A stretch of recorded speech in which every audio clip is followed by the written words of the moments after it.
J'ai décidé de dissoudre l'Assemblée nationale. Alors, pour l'instant, j'ai l'air de t'entendre plutôt bien. Est-ce que tu m'entends correctement, Louis? Ok. Oh, Louis, m'entends-tu? Ça enregistre déjà, fais attention. Pas de dérapage. C'est une vraie chanson? Louis, m'entends-tu? Non. Si? Ah non, je sais pas. Ça te dit quelque chose, non? Non, pas du tout. Guillermo Guise, qui me fait venir à 9h du matin chez lui à Bruxelles. T'as vu ou pas? Tu sais qu'il y a Gad qui a fait plus tôt. 8h35 chez moi. Ok. Je crois qu'il me testait. Mais c'est la première fois que j'enregistre à l'extérieur. Ok, cool. Donc c'est toi qui me fais me déplacer. Et du coup 9h du matin. Et du coup merci déjà d'accepter de venir parler pour le LO7. Et du coup on a joué hier à Bruxelles au King's Comedy, carte blanche. Hier en m'endormant d'ailleurs je me suis dit à quel point il aurait fallu que je bide pour qu'on annule l'enregistrement de ce matin. Tu vois ce que je veux dire? Bien sûr, t'aurais pas osé. Pareil pour moi, hein. Si t'avais trouvé ça vraiment... Imagine, j'avais tenu des propos style très borderline et tout, un peu sexiste, machin. Et t'aurais fait, le café au LO7, je suis pas... Eh bien, j'arrête le podcast, parce que c'est un podcast que j'ai beaucoup aimé faire, mais malheureusement, pour des raisons techniques, dans le Thalys, ma table a brûlé malencontreusement. C'est ça, j'aurais dit que j'aurais oublié du matos, je pense. Je pense qu'on a bien fait d'apprécier plus ou moins... Non, au final, c'était vraiment une très bonne soirée. Et d'ailleurs, du coup, oui, toi, t'es du coup au King's Comedy tous les lundis. Ouais. C'est un endroit où tu testes un peu pour ton nouveau spectacle. Mm-hmm. Alors que ton spectacle actuel est encore en train d'être joué, Bataclan, etc. C'est pas bizarre de chevaucher deux spectacles comme ça, d'en préparer un alors que l'autre, il va aller au Bataclan dans 3 mois, quoi. Ouais, même pas, un mois. Je le tourne pour le moment. C'est parce que simplement, en fait, en France, il a encore une espèce de durée de vie que ma production voudrait pouvoir allonger le plus longtemps possible. Okay. Très honnêtement, parce que voilà, ils ont. En fait, ça s'est fait en 2 temps. Moi, j'ai commencé en Belgique, ici, à Bruxelles, à faire des sketchs, puis mon spectacle que j'ai préparé, peaufiné, amélioré ici. Et puis après, je l'ai passé en France. Et en France, la durée de vie des spectacles, elle est différente parce que tu as un public beaucoup plus large à toucher et que j'étais personne en arrivant à Paris. Je suis toujours pas grand monde, mais j'étais vraiment personne ah oui, à ce moment-là. Tu considères que t'es pas grand monde à Paris? Ouais, bien sûr. Enfin, okay. je pense, ouais. Mais je suis pas grand monde à Bruxelles non plus, hein, ceci dit, mais disons que j'ai une plus grande micro-notoriété à Bruxelles qu'à Paris. Et le fait qu'il ait fallu passer étape par étape à Paris fait que moi j'ai commencé au point virgule avec 30 personnes une fois par semaine, et puis voilà, puis ça a augmenté, 50, 60, puis j'ai fait complet une fois par semaine, et puis la deuxième saison au point virgule j'ai joué 3 fois par semaine où ça a été complet, mais ça reste quand même une durée de vie spectacle normale quelque part, si tu veux, d'après ce qu'on m'a dit, hein. On m'a dit qu'il fallait faire 3 ans, 4 ans, j'aurais encore pu faire une année complète au point virgule, etc., mais moi je voulais pas parce que ça fait 4 ans que je joue parfois les mêmes choses, le spectacle a beaucoup évolué, tout ce que tu veux, mais in fine, moi, il y a des choses que je raconte aujourd'hui dans le spectacle que finalement, je sais pas que j'ai plus envie de raconter parce que je suis toujours content de le faire, mais j'ai envie de raconter d'autres trucs, j'ai d'autres choses à raconter. Si tu veux. Le syndrome Amy Winehouse, comme je l'appelle. Oui, écoute, j'ai entendu ça dans un de tes podcasts, en effet. Et il y a de ça, parce qu'à un moment, tu grandis en parallèle avec ce que tu racontes et t'es plus exactement la même personne. Que tu l'étais 4 ans avant, quand t'as écrit les premières blagues. Il y a des trucs qui te parlent plus, quoi. Moi, je te dis, j'attends le jour incroyable où Nordin Ganso ne sera plus puceau et que il va devoir avoir un nouveau 7 minutes, tu vois, genre c'est ce genre de truc, tu vois, où tu te dis d'accord, oui, mais bon, là, ta vie change, quoi, effectivement. Et en ce moment là, j'ai plein de trucs sur le fait que je vis seul alors que je me suis remis en coloc. Et du coup, je suis en train d'essayer de tourner toutes mes blagues sur le fait de vivre seul pour les mettre au passé. Je suis en train de voir si elles peuvent marcher au passé ou pas. Mais c'est vrai que tu dois adapter toujours un petit peu. Mais c'est marrant parce que quand tu dis ça, j'ai l'impression que... alors, on en parlera après, je pense, ça dans des termes un peu plus perso, parce que je pense que déjà, tu as un problème de confiance en toi un peu. Tu es tout le temps en train un peu de minimiser. Je suis micro-notoriété, machin. J'ai l'impression que... Non, j'appelle ça plus de la lucidité que... Ouais, mais même sur scène, tu dis que tu trouveras personne qui a moins gros ego que toi, enfin, moins confiance en soi que toi, etc. J'ai l'impression qu'il y a un peu de ça quand même. Bien sûr, mais il y a aussi le paradoxe qui fait que si tu es sur scène et que tu penses que ce que tu vas raconter va intéresser plein de monde, c'est que finalement tu as aussi un ego qui est surdimensionné. Tu vois, donc il y a vraiment, je pense que ça aussi entre les deux, c'est un balancier. Donc il y a de ça, mais c'est sûr que je suis pas j'essaye de me juger à ma juste valeur le plus possible, quoi, quelque part. On peut se juger soi-même à sa juste valeur, tu crois? On peut essayer de le faire le plus possible. Je crois que c'est solitaire. Okay. Je crois qu'il y a des tas de gens qui devraient un tout petit peu considérer qu'ils sont que ce qu'ils sont et moi je pense que je suis que ce que je suis, tu vois. Donc ça, à ce niveau-là, ça va. Je suis que ce que je suis. Okay. Mais c'est vrai que par rapport à ce que tu disais, il y a des trucs que tu racontes de ta vie précédente. C'est marrant cette idée que tu as de est-ce qu'une blague au présent marche autant qu'une blague au passé? Je suis pas sûr en fait. Non. Et il y a ce truc de moi j'avais des blagues où quand j'étais avec ma meuf à l'époque qui étaient des blagues drôles parce que j'étais avec elle. Mais si tu dis oui et mon ex elle me disait c'est tout de suite moins drôle hein. C'est moins drôle.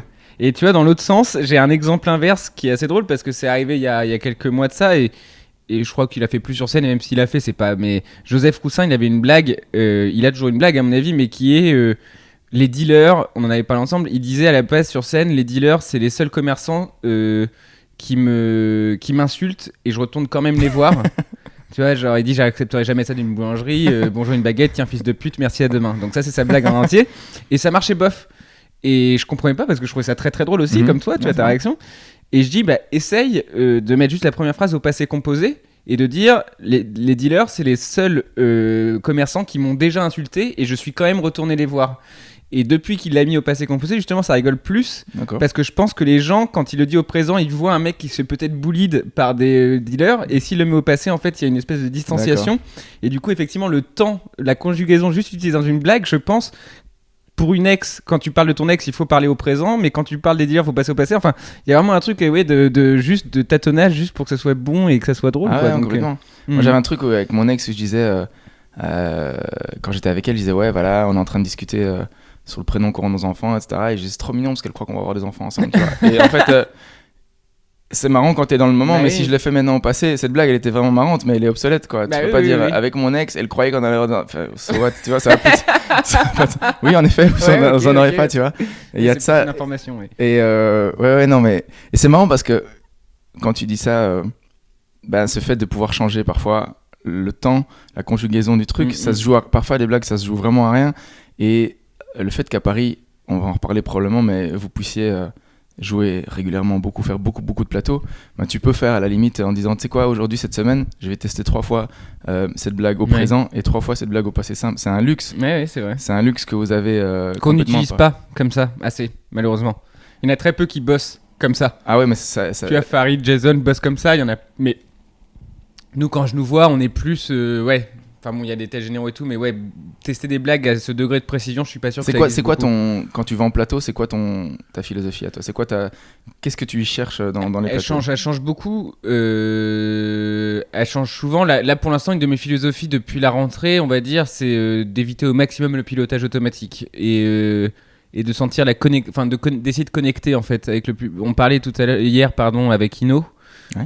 Il disait c'est bizarre parce que Ino qui est un stand-upper belge du coup avec qui j'ai joué hier sur ta carte blanche et pour dire aux gens et en gros il me disait je comprends pas là ça a cartonné et parfois ça bide et je comprends pas la différence parfois de ce que je donne par rapport à un bide et quand ça cartonne vraiment et je lui ai dit vraiment je pense que ça joue sur la connexion du public, c'est-à-dire que et ça c'est ça que j'essaie d'aborder en ce moment en plateau, c'est-à-dire que si tu arrives à mettre tous les gens ensemble et enfermer et que ça forme une espèce de masse cohérente, tu vas pouvoir cartonner et je pense que le beat vient du fait que les gens en fait se délitent les uns les autres parce que tu vois ils sont les uns en mode ils se regardent un peu rigoler, ils sont tout seuls quoi dans leur salle et en ce moment ce que j'essaie de faire les plateaux je les aborde en mode essayer de connecter avec tous les gens qui sont là quoi, qu'ils soient 10, 20, 50, 100 je veux sentir que je les amène avec moi et c'est un peu ça que j'essaie de faire en ce moment en parlant un maximum de choses qui me parlent du coup parce que si ça me parle pas j'arrive pas à le faire quoi. Plus que travailler ton texte pour l'instant ouais. Ok. Parce que mon texte pour l'instant c'est un peu un truc de tu sais moi j'ai pas encore ma voix, toi t'as ta voix quand t'écris j'ai l'impression, enfin je t'ai vu tester beaucoup de blagues hier, j'ai l'impression que t'écris un peu, tu sais où ça tombe plus ou moins quand même. Moi, je sais pas encore ça chez moi. Tu vois ce que je veux dire? Genre, chaque rire est un peu un truc de ah, d'accord, ok, cool, vous rigolez. Tu vois, je suis encore dans la découverte de quand je fais rire ou pourquoi, quoi. Ok. Alors que, mais ça, c'est parce que ça prend du temps. Ça fait combien de temps que t'en fais, toi? Ça fait 5 ans. Ouais, tu vois, 5 ans, au bout de 5 ans, tu commences à comprendre, quoi. Tu commences à savoir, mais ça reste toujours une loterie. Hein. Ah ouais? Ah, bien sûr. T'as jamais Ça reste toujours une loterie. Il y a des blagues où je suis persuadé que ça tue et où les gens réagissent pas. Non, mais c'est un truc, Ça fait partie des mystères de Ouais. l'humour. Et parfois, tu te dis... Hier, honnêtement, c'est ça qui est le charme, en fait, de tester des blagues pour la première fois, comme je l'ai fait hier. C'est d'arriver à se dire... ce moment-là, je l'attends, ça va être bien. Et puis, ça passe complètement à travers. Finalement, ouais. Et puis, le rebond, les gens rigolent sur le rebond et tu dis... Ah putain, je l'avais pas vu. Donc il y a une espèce de, tu prends c'est un truc d'énergie de boxe comme ça. Ah putain, et tu prends un choc puis un deuxième, puis après finalement ça va, tu t'as le dessus, puis tu reprends un truc. C'est très curieux, mais ça fait partie du, ça fait partie du charme. Du processus. Et donc ouais. quand tu dis est-ce que j'ai trouvé ma voix, je suis pas du tout sûr quand une blague va fonctionner. Hein. C'est pour ça que je les teste d'ailleurs. Ouais. On en avait parlé hier d'ailleurs justement de ce côté, la discussion que j'avais eue avec Chris Esquer, qui me disait. Moi j'écris mon spectacle En entier. en entier, je trouve ça drôle, si les gens le trouvent drôle, tant mieux pour moi, je le souhaite, je croise les doigts, mais voilà, j'y vais, et peu importe. Alors que moi je suis plus dans aujourd'hui j'ai écrit X trucs, et je vais aller voir chez les gens, qu'est-ce que vous en pensez, et voilà, c'est peut-être une question de confiance en soi aussi, mais il y a la je confiance, pense que il y a le personnage aussi. voilà, ouais. c'est ce qu'on disait hier, il y a peut-être ça aussi du fait du pur stand-up. C'est-à-dire que si Chris Esquer marche pas, il peut accuser son perso, entre guillemets. Il y a un côté un peu schizophrène et c'est pas exactement comme ça que ça se passe dans sa tête, je pense. Mais il y a ce truc de. C'est pas vraiment lui qui bide, c'est ce qu'il a écrit et c'est la performance en entier, quoi. Il voit limite ça comme un bloc, je pense.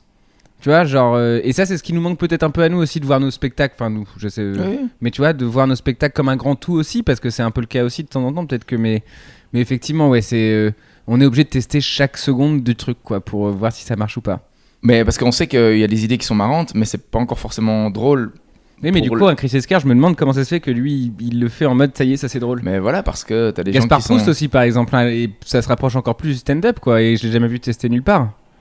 Bah, c'est parce que c'est des gens qui ont à la fois confiance en eux, et je pense qu'ils ont plus ou moins raison d'avoir confiance. C'est fou, hein. Oui, ils ont raison d'avoir confiance, mais parce que je pense qu'il y a une force de conviction aussi dans le fait de... Oui. Et puis comment dire, il faut dire un truc aussi, c'est que quand moi je teste des blagues comme hier, j'ai joué 40 minutes de nouveau matériel.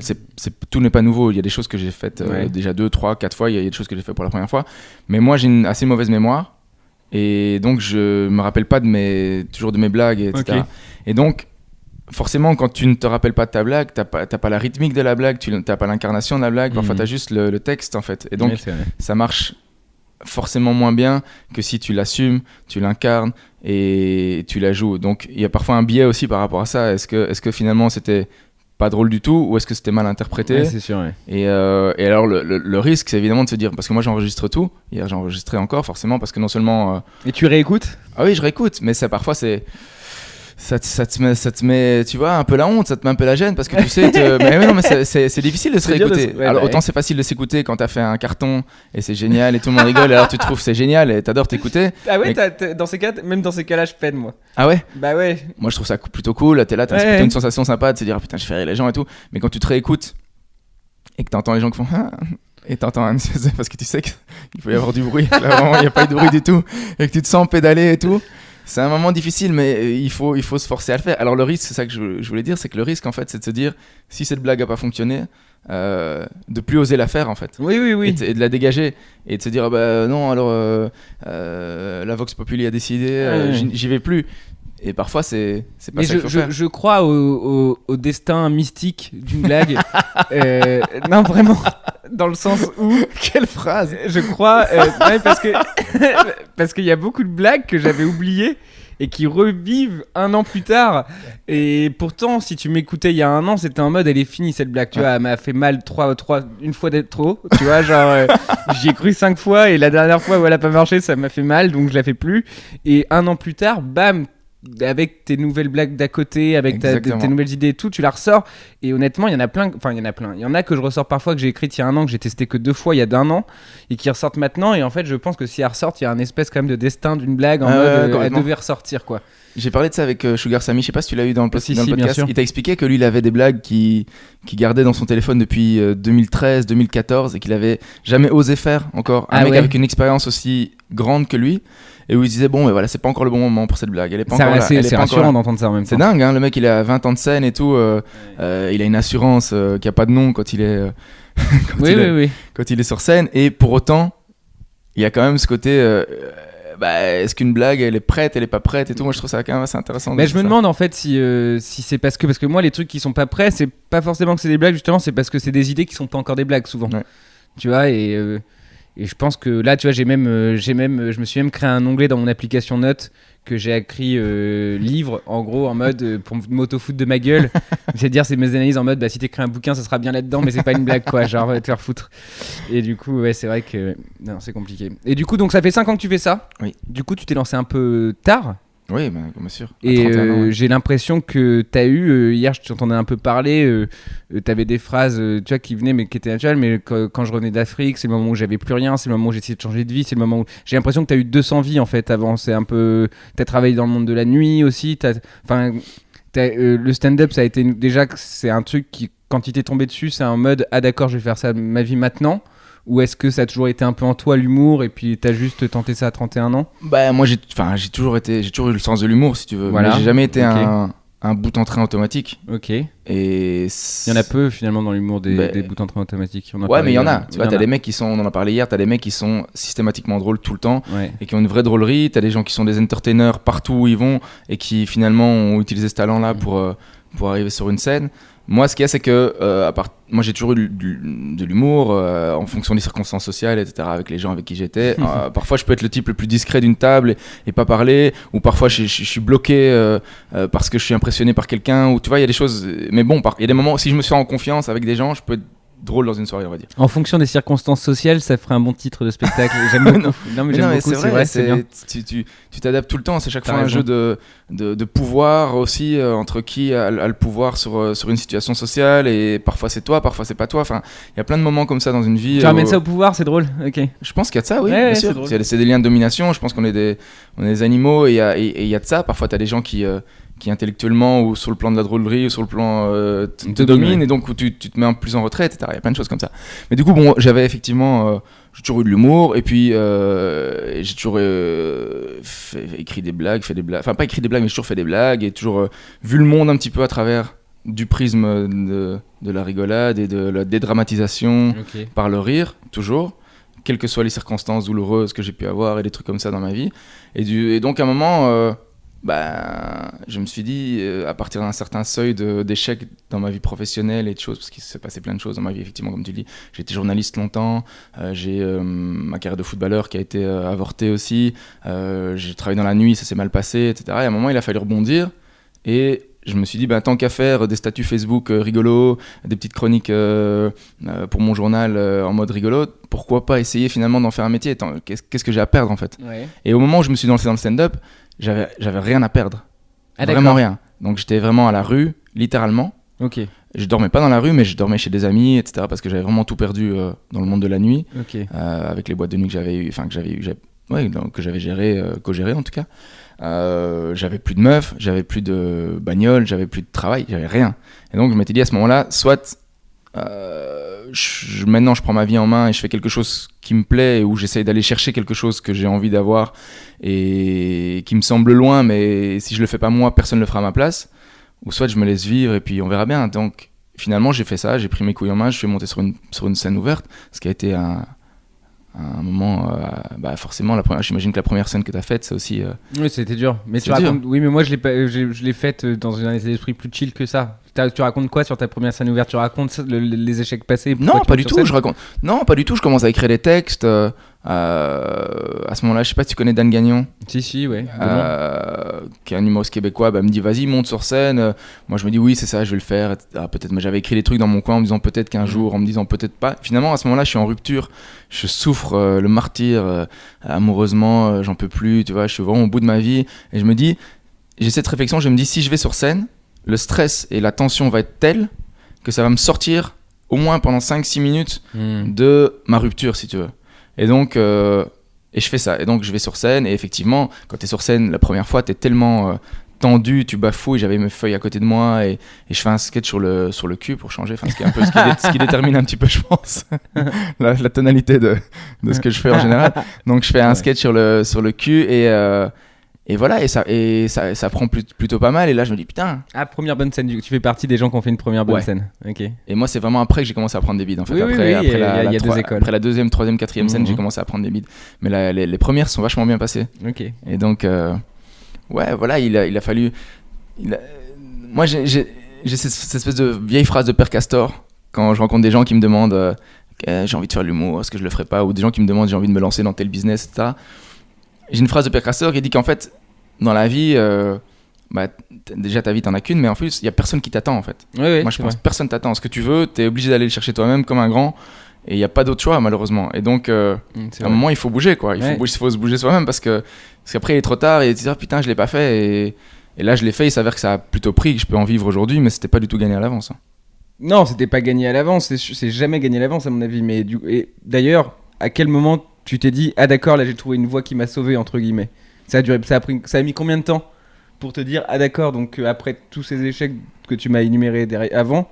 Là, tu dis, ah d'accord, ça c'est ma nouvelle voie qui marche plutôt. Ça t'a pris 6 mois, 1 an, 2 ans? Ouais, je pense que ça m'a pris plus ou moins 5-6 mois. Et ces 6 mois-là où t'es justement du coup toujours en galère, mais dans une voie qui commence à te plaire et où tu sens qu'il se passe un truc, c'est pas 6 mois un peu particulier là du coup? Bah si, parce qu'au début, tu joues gratuitement déjà. Bah oui. Au tout début, tu joues gratuitement, mais assez rapidement, j'ai eu la chance d'aller en radio en fait. Ok. Un mec qui s'appelle Olivier Monsens ici à Bruxelles qui m'a pris dans son émission de radio après 3-4 mois je pense, 5 mois de stand-up. Donc j'ai commencé à faire de la radio pour la RTBF, ça a commencé à prendre en radio, puis ça a continué à prendre en stand-up où j'ai commencé à gagner 25 balles par soir, puis après t'avais 50 €, puis finalement t'en as 100, et alors tu dis bah en fait voilà, puis la radio combinée à ça, pourquoi pas, mais j'étais toujours journaliste en fait sur le côté, je gardais mon boulot de journaliste, et puis à un moment, ça commence à réellement rapporter des vrais sous. Ouais. Et à ce moment-là, tu te dis, mais non, mais c'est vrai. Et tu te dis, bah ouais, finalement, pourquoi pas en faire un vrai truc et tout. Mais moi, j'ai cette particularité, je pense, d'avoir un parcours qui est un parcours très linéaire et très progressif dans la montée. C'est-à-dire que ça s'est pas fait en boum, il n'y a jamais eu d'explosion, en fait. Verino, il dit la même chose de lui. Ça s'est fait vraiment j'ai fait vraiment palier par palier, progressivement. Et j'en suis encore là aujourd'hui. J'ai jamais fait une vidéo qui a buzzé, jamais. J'ai jamais fait tu vois mes réseaux sociaux, j'ai personne dessus. Mais chaque année, chaque saison, il y avait un truc en plus. Verino, il dit pareil, c'est marrant. Ben ouais, mais c'est vrai en fait. Et donc moi j'ai. Linéaire, d'accord. Ouais, moi j'ai 20 000 personnes sur mon Facebook, même pas, 10 000 sur Instagram. C'est vraiment. C'est marrant que tu vois ça en termes de likes sur Facebook. Non, mais c'est Insta. pas beaucoup. Mais oui, non, mais oui. Ça veut dire que il y a aucun moment où j'ai eu une vidéo qui a fait. Je me suis fait la réflexion d'ailleurs parce que tu fais 3 Bataclan 27, 28, 29 décembre, petite promo camouflée. Mais merci, en vrai, voilà. Attends, je te fais le petit déjeuner en même temps. Ce que je fais pour personne, il faut le savoir. Et bah voilà, donc tu m'as fait petit déj, je te fais la promo, c'est le tel deal à la base. Mais effectivement, je m'étais fait la réflexion de putain, pour quelqu'un qui a 10 000 et 20 000, c'est ambitieux. Enfin, tu vois, le Bataclan, ça a l'air gros. Bien sûr. Ça a l'air beaucoup de gens. Et c'est trop bizarre de compter en likes parce qu'au final, ça veut rien dire du tout. Tu vois, quelqu'un qui a 400 000 likes aujourd'hui ne pourrait pas tenir la scène du Bataclan 3 minutes ou quelqu'un qui. Enfin, chaque chose est relative. Je parle en termes de notoriété et en termes de. Parfois, la notoriété, elle se voit pas forcément non plus. Enfin, tu vois, parfois, tu es aussi des gens qui te suivent pas mais qui t'aiment bien ou je sais pas quoi. Enfin, ce que je veux dire, c'est marrant de voir ça en termes de réseaux sociaux, quoi. Bah, ce que je veux illustrer par là, c'est que j'ai jamais boomé en fait. Ouais. Dans aucune circonstance, même avec Roi de la Vanne ou mes chroniques inter. Tu sais, mes chroniques inter, je crois que j'ai jamais fait plus de 200 000 vues ou ça reste une. Est-ce que parfois tu trouves pas ça absurde ces discussions de 200 000, 1 million, 1,5 million, 20 000? Je dis pas que c'est pas absurde en termes absolus. Je dis juste que d'un point de vue purement d'explosion de carrière. Oui. Là, je parle de progression de carrière. Ce que je veux dire, c'est que ça se fait vraiment par palier, quoi. Je suis un tout petit peu plus connu que je l'étais l'année passée, et l'année passée, j'étais un petit peu plus connu que l'année d'avant, et ainsi de suite. T'as des gens qui, tout d'un coup, après 1 an et demi, font une vidéo qui cartonne, et tout d'un coup, ils ont une fanbase, et après, c'est difficile de garder la fanbase, et ça redescend, puis ça remonte, etc. Moi, c'est vraiment un truc progressif. Ça monte petit à petit. Et donc, c'est pour ça que quand tu me demandes quand est-ce que j'ai remarqué que ça deviendrait de l'humour, moi, c'est vraiment, ça s'est fait palier par palier, quoi. Il n'y a pas tout d'un coup où du jour au lendemain, après une vidéo qui a tué ou un passage au Jamel Comedy Club ou j'en sais rien, je me suis dit, ah putain, voilà, c'est mon métier. Ok, Quoi. je vois ce Ça que s'est tu veux dire. vraiment fait progressivement. Mais je pense que c'est aussi une bonne chose dans le sens où c'est comme ça que ça se faisait avant la folie des réseaux sociaux et c'était aussi une... Enfin, tu vois, parce que parfois... T'as pas peur aussi de parfois aussi trop de confort parce que là tu t'as commencé, moi j'ai pas commencé en étant en galère trop, c'était plus un choix de vie, mais il y a cette phrase que les gens disent que j'ai entendu plusieurs fois, mais il était plus marrant quand il prenait le bus en gros, tu vois, genre ce truc de plus t'es confortable, moins tu deviens marrant parce que plus t'es loin des vraies réalités, moins t'as de... Et peut-être qu'il y a... Enfin tu vois, je veux dire, est-ce que t'as pas peur aussi d'un moment donné de... Est-ce que c'est pas quand t'étais en galère le terreau qui rendait les trucs très drôles quand t'arrivais enfin, ou est-ce que, enfin tu vois, comment tu vois l'humour? Est-ce que ça devient un métier du coup, ou est-ce que tu vas encore chercher dans des trucs pour faire rire Bah, si tu sais, je pense que si tu creuses au plus profond de toi-même, il y a toujours des trucs décalés à raconter. Et évidemment qu'aujourd'hui, si je te dis oui, je suis en galère, j'ai du mal à bouffer, comme c'était le cas il y a 5 ans, tu me croirais pas parce que c'est plus le cas. Aujourd'hui, je gagne correctement ma vie et je suis déconnecté des réalités de ce qui est mon background personnel, qui est les quartiers populaires et tous ces trucs-là. Aujourd'hui, je vis confortablement et tout ça. Ça peut peut-être encore changer, mais pour le moment, c'est le cas. Ouais. Mais ce qui est marrant, c'est de dire aujourd'hui, je vis confortablement et qu'est-ce que ça m'évoque, et tu peux aussi le tourner comme ça finalement, tu vois, quelque part. Je pense que l'important c'est d'être vrai. L'important c'est d'être vrai par rapport à ce que tu vis et de quelle est aujourd'hui ma situation, comment est-ce que je peux en parler et en quoi ça va toucher les gens, si tu veux. Et pas fantasmer une situation qui est une situation passée et dire oui, à l'époque où je galérais, c'était compliqué, machin, etc. Donc aujourd'hui, non, voilà, il y a des choses qui sont plus faciles, c'est plus facile avec plein de choses, c'est plus facile avec les femmes, c'est plus facile avec, tu vois. Et ça, c'est explicable, si tu veux, de manière marrante. Après, je m'étais fait la réflexion l'autre jour, c'est que, tu vois, moi, quand j'étais galérien, j'ai vraiment eu des périodes de vraie galère dans ma vie, financièrement, je parle. Ouais. Donc, je suis d'un milieu plutôt populaire et j'ai vraiment eu des très gros trous difficiles. Et puis, j'ai eu des montées où j'étais bien, et puis je suis redescendu, etc. Donc, j'ai vraiment connu des moments où c'est vraiment dur de bouffer. Mais aujourd'hui, et à l'époque, j'étais connecté à ce que les gens ressentent, si tu veux, les gens simples en fait, et les gens qui vivent des galères. Et donc je pouvais dire putain et tout, 100 balles, 100 euros, ça représentait quelque chose à l'époque que ça représente plus aujourd'hui, si tu veux. Et donc l'enjeu, il est là en fait. L'enjeu, il est de, quand tu parles d'argent ou quand tu parles de situation, etc., d'arriver à te reconnecter finalement aux gens qui sont devant toi, si tu veux.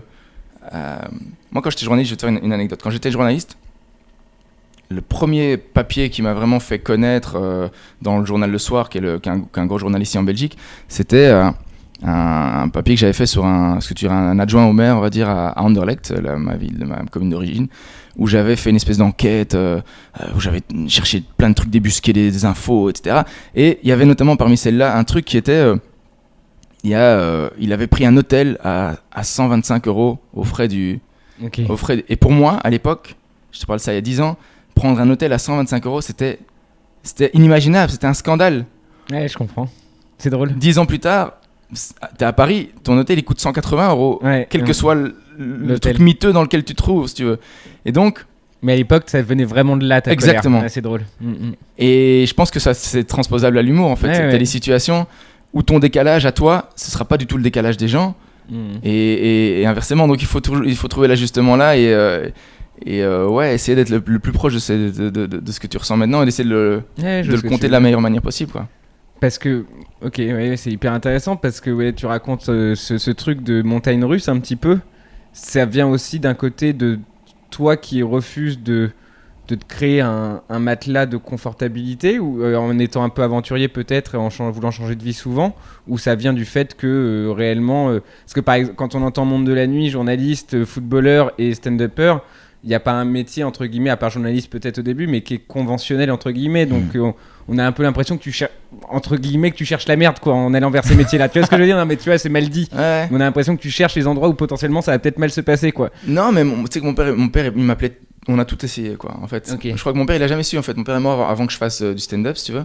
Et donc je crois que s'il m'avait vu monter sur scène pour la première fois, il m'aurait dit putain, c'est une blague, mon pote. Ouais. Je crois qu'il serait devenu dingue, il me dit c'est pas possible, mais quand est-ce qu'à un moment tu vas arrêter? Et je crois que ça vient du fait simplement que je suis un mec curieux. Ok. Et si j'ai une grande qualité, c'est ça. Je m'intéresse à beaucoup de choses et je considère qu'il y a beaucoup de choses intéressantes dans une vie humaine en fait. Il y a plein de trucs à explorer et il y a plein de facettes. Et il faut assumer ses paradoxes. Il faut assumer ses... Moi, j'assume mes paradoxes. Je suis un mec à la fois qui a une vraie pensée politique, un vrai sens de l'injustice, un vrai truc. Et en même temps, tu peux me retrouver dans des boîtes de nuit bling bling avec des bouteilles de champagne, tu vois. Ça, on peut en parler, ça. Non, mais voilà, tu le vois, monde et- de la nuit, c'est un vrai truc, ça. Mais moi, je suis un mec de la nuit, il n'y a rien à faire. Non, Je mais, peux- un mec de la nuit, je peux comprendre, mais les boîtes de nuit et tout ça, faut que j'aimerais que tu me dises comment je peux kiffer. Moi, je suis jamais allé en boîte ou très rarement. Enfin, c'est des endroits qui m'oppressent, en fait, réellement. Comment tu te sens à ta place dans ce genre d'endroit, quoi? Qu'est-ce qui te fait? Parce que tu te sens... Pour moi, c'est les gens où les gens se jugent, où les bouteilles sont à 10 euros plus chères que n'importe où. Les verres, pas les bouteilles, parce que les bouteilles sont 100 euros plus chères que n'importe où. Je crois, j'ai pas aucune notion des prix. La musique est forte, tu peux pas parler avec les gens. C'est celui qui danse le mieux ou qui a la plus belle gueule qui peut draguer. L'autre, il doit être sur le canapé. Enfin, il y a une vraie hiérarchie en plus qui se fait dans ces genres d'endroits où plus t'es en place, plus t'es dans les bons endroits, plus moins t'es en place, plus on te met. Tout ça, toi, t'arrives à trouver ta place dans cet univers-là. Bah, il y a déjà, je pense qu'il y a déjà l'alcool. C'est déjà une chose qui fait que. Non, mais je te le dis tout à fait sérieusement. T'as raison. C'est dans le sens où Tu vas jamais sobre en boîte. c'est assez rare. Enfin, j'y vais. Aujourd'hui, il me faut beaucoup pour être sous. Hein. Donc. Ah oui. Oui. Mais c'est sûr que ça calme. L'alcool calme mes angoisses existentielles en fait. Et donc pour moi, je suis toujours sur le qui-vive. Intellectuellement, je suis en train de réfléchir à des trucs et ça me demande beaucoup d'énergie en fait, ma vie intérieure.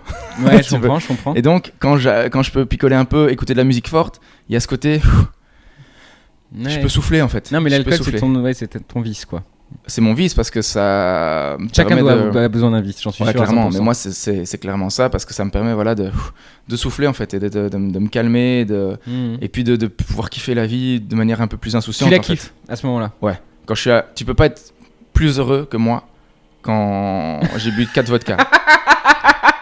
Je suis à 4 vodka. C'est ma 4-5 vodka, c'est mon seuil en fait. Mais alors j'ai une question, les torpeurs du lendemain ne sont pas pires que le moment, parce que moi les torpeurs du lendemain sont 5 fois pires que le moment sous alcool en Et fait. encore, t'as Et j'ai- 29 ans. et j'ai arrêté. On en reparle dans 10 ans, mon pote. Mais j'ai plus ou moins, enfin je bois moins maintenant. Donc tu vois, genre ça m'arrive moins ce genre de moment parce que si tu veux, je passais parfois des bons moments en boîte, mais le lendemain, des trucs que j'avais pu, enfin tu vois, genre ça me revenait en tête et ça m'oppressait plus que j'avais kiffé ma soirée la veille quoi. Donc en fait, ça t'amène pas les torpeurs l'alcool? Mais l'alcool le lendemain, si on me filmait, moi j'ai déjà vu des vidéos de moi sous.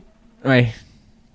C'est atroce. c'est une honte. C'est vraiment, mais t'as honte de toi-même. Mais en même temps, voilà, bien sûr, c'est le nombre de fois où j'ai honte de ce que j'ai fait. Le nombre, tu peux pas imaginer. Et bien ça sûr. t'arrive à oublier?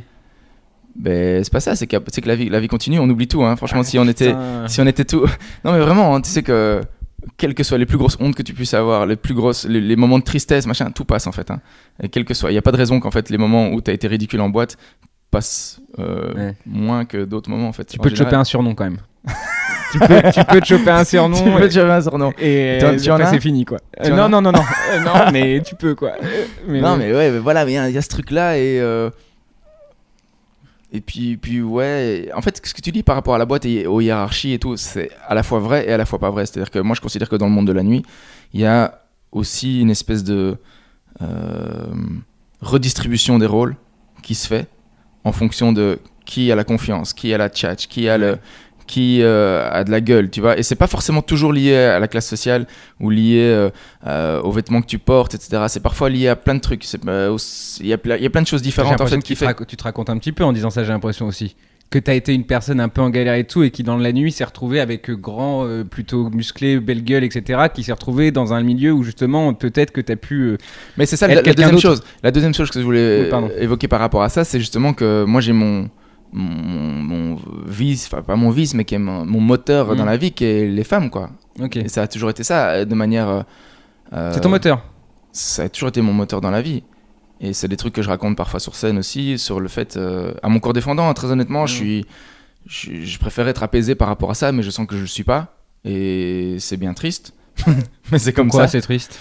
Parce que j'ai 36 ans et que je suis encore un gamin par rapport à ça. Je suis encore un adolescent parfois et c'est dommage. Mais ce que je veux dire, c'est que le monde de la nuit aussi permet simplement de rencontrer plus de filles, quoi. Oui, bêtement. ça oui. Ça, C'est oui, d'une oui. simplicité absolue. Oui. Tu peux aller à la bibliothèque ou à la boucherie, essayer de faire la rencontre de ta vie ou à la salle de sport quand certains le font. Moi, je mange plus de viande et je vais pas à la salle de sport. Je ne Et vais pas j'achète à sport, je ne mange pas de viande, je ne vais pas dans le monde de la nuit, je n'ai pas Tinder. Moi non Et plus, tu vois. Autant donc, dire que les hivers sont longs parfois. Mais oui, ouais, oui. ça va, tiens. Non, tout va bien. Mais du Tout coup, va oui, bien. tu trouves ça du coup triste un peu. Enfin, Bon, il y a le côté à la fois, voilà, parce que je vieillis en fait, et que la pression sociale elle est de plus en plus importante pour dire en fait, je deviens un vieux je jeune. t'imaginais pas sentir la pression sociale. Je la ressens pas tout le temps, sans quoi je ferais pas ce que je fais, mais en même temps, il y a de ça quelque part. Tu vois, des gens qui, autour de moi, tout le monde a des gosses, Ouais. tout le monde se marie, tout le monde est heureux en couple, et moi je suis toujours célibataire et je fais toujours mes conneries, si tu veux. Donc voilà, il y a de ça. Mais donc par rapport au monde de la nuit, c'est aussi une des explications. C'est qu'il n'y a pas 36 manières en fait de rencontrer beaucoup de filles en même temps. Et- En même temps. Non, mais Je sais, j'ai compris. t'as compris ce que je veux dire. Voilà. J'ai compris. Ouais, d'avoir et Bien puis sûr, il y j'ai a de ça compris. quoi. En fait, le marché de la séduction, il se fait beaucoup la nuit aussi en fait quelque part. Mhm. Et c'est juste ça aussi qui me pousse à continuer à le faire. Peut-être qu'un jour, et je le souhaite, je serai plus dans ces trucs-là, et alors à ce moment-là tu me verras peut-être moins dans la nuit. Mais et la troisième truc, c'est que j'aime bien la musique aussi bêtement. Mhm. J'aime bien Ça, oui, la oui. house, j'aime bien le hip-hop, et j'aime bien danser en fait bêtement. Ok, oui, ça c'est déjà un beau truc. Est-ce que mes explications te satisfont? Ah non, mais de toute façon, j'avais pas besoin d'être satisfait, hein, mais non, mais parce que c'est vraiment un milieu, moi, qui m'interroge de ouf. J'ai plein de potes qui vont en boîte et tout, hein. T'es pas une bête curieuse pour moi, hein. Genre, j'en connais plein des gens comme ça, mais je trouve ça, ouais, c'est un truc que pour moi, les endroits où, je sais plus comment j'avais réussi à théoriser ça un jour, genre, j'avais réussi à rassembler les plages, les églises et les boîtes de nuit au même niveau. Je sais plus quel était le point commun. Mais c'est des endroits où je vais pas. Le point commun déjà, c'est que c'est des endroits où je vais pas. La plage, l'église c'est des endroits où je vais pas. Et il y avait une raison, je sais plus, c'est je vais pas dans les endroits où les enfants ont pas le droit de pleurer, ou je vais pas dans les endroits où on peut pas amener les enfants, ou je sais pas quoi. Il y avait un truc, mais bon, ça va pas avec la boîte de nuit. Bon, bref, je me souviens plus. Mais en tout cas, c'est des endroits qui moi m'oppressent, mais c'est très personnel, et c'est pour ça que je te pose la question. Et t'avais pas besoin de me satisfaire, tu vois ce que je veux dire? Non, mais je comprends, mais je veux dire, c'est parce que Et du coup, ok, donc on va aussi, parce que tu as été journaliste aussi, du coup, Ouais. longtemps. Et ça, c'est une question qui m'intéresse parce que toi qui as été journaliste, qui a du coup cette formation, etc., comment tu vois aujourd'hui la façon dont les journalistes discutent? Parce que j'en ai parlé aussi un petit peu avec Thomas Wiesel, qui n'a jamais été journaliste, mais qui a une vision quand même journalistique, à mon avis, assez forte. Et je lui avais posé la question de toi qui as fait beaucoup d'actu, comment tu reconnais aujourd'hui une nouvelle qui est importante dans le monde aujourd'hui et une nouvelle qui ne l'est pas tant que ça, mais qu'on nous fait passer pour importante. Déjà, c'est une question que j'aimerais peut-être que tu répondes si tu peux. Et surtout, dans un deuxième temps, moi, la question que j'avais, c'était est-ce que tu trouves pas que, tu vois, par exemple, j'ai vu, il y a Macron qui a fait un tour de Verdun à je sais pas où, là, un peu, je vais rencontrer les Français pendant les commémorations, etc. Et je vois un c'est à vous avec 3 journalistes politiques, le mec de France Inter, le responsable des politiques de France Inter, il y avait Cohen, il y avait Apathy, il y avait des gens comme ça. Et j'étais étonné, moi ça m'a un peu intéressé, mais j'étais étonné de voir à quel point ils sont à côté de la plaque, les mecs. C'est-à-dire qu'ils te parlent pendant 15 minutes de choses où je suis sûr que personne ne sait ça, tout le monde s'en fout. Et en fait, j'ai l'impression les journalistes n'arrivent plus à mettre le prisme là où, en même temps, ça nous intéresse et là où on doit aller aussi, quoi. Tu vois ce que je veux dire? Genre, j'ai l'impression qu'ils parlent de choses soit trop techniques, que nous, du coup, les humoristes souvent sont obligés d'avoir une opinion pour remplacer le travail des journalistes ou pas. Quel est le travail journalistique en fait dans un monde où tout le monde a un média, où tout le monde, etc. Tu vois ce que je veux dire? Genre, il y a un côté de, je suis très inquiet moi de voir que Apathy, que je trouve très bien, Cohen qui est sûrement très bien, tout ça. Je suis inquiet de voir que pendant un quart d'heure, ils te parlent de trucs où ils sont à côté de la plaque, quoi. Tout le monde s'en branle de savoir que Macron a dit ça à son discours ou je sais pas quoi. Tu vois ce que je veux dire? Ils mettent pas le curseur là où il faudrait, et en même temps, est-ce que c'est là où il faut le mettre, mais nous on s'en fout? Enfin, tu vois, est-ce que c'est pas compliqué le journaliste aujourd'hui, pour résumer en un sens, quoi? Ouais, je crois que ça va être difficile d'être journaliste parce qu'il y a un manque de confiance. Toi, tu soutiens les journalistes? Enfin, il y a un côté de. Moi, je l'étais, et oui, je pense qu'il y a des tas de journalistes qui essaient de faire leur boulot et qui ont pas envie d'être soumis à des pressions et qui n'ont pas envie d'être soumis à l'immédiateté. C'est dur. C'est dur, mais il y en a qui le font. Après, effectivement, Il y a plein de choses à en dire. Tu sais, quand tu regardes sur Internet, par exemple, il y a des articles qui sont où tu cliques dessus, c'est un vide abyssal, mais C'est dingue, hein.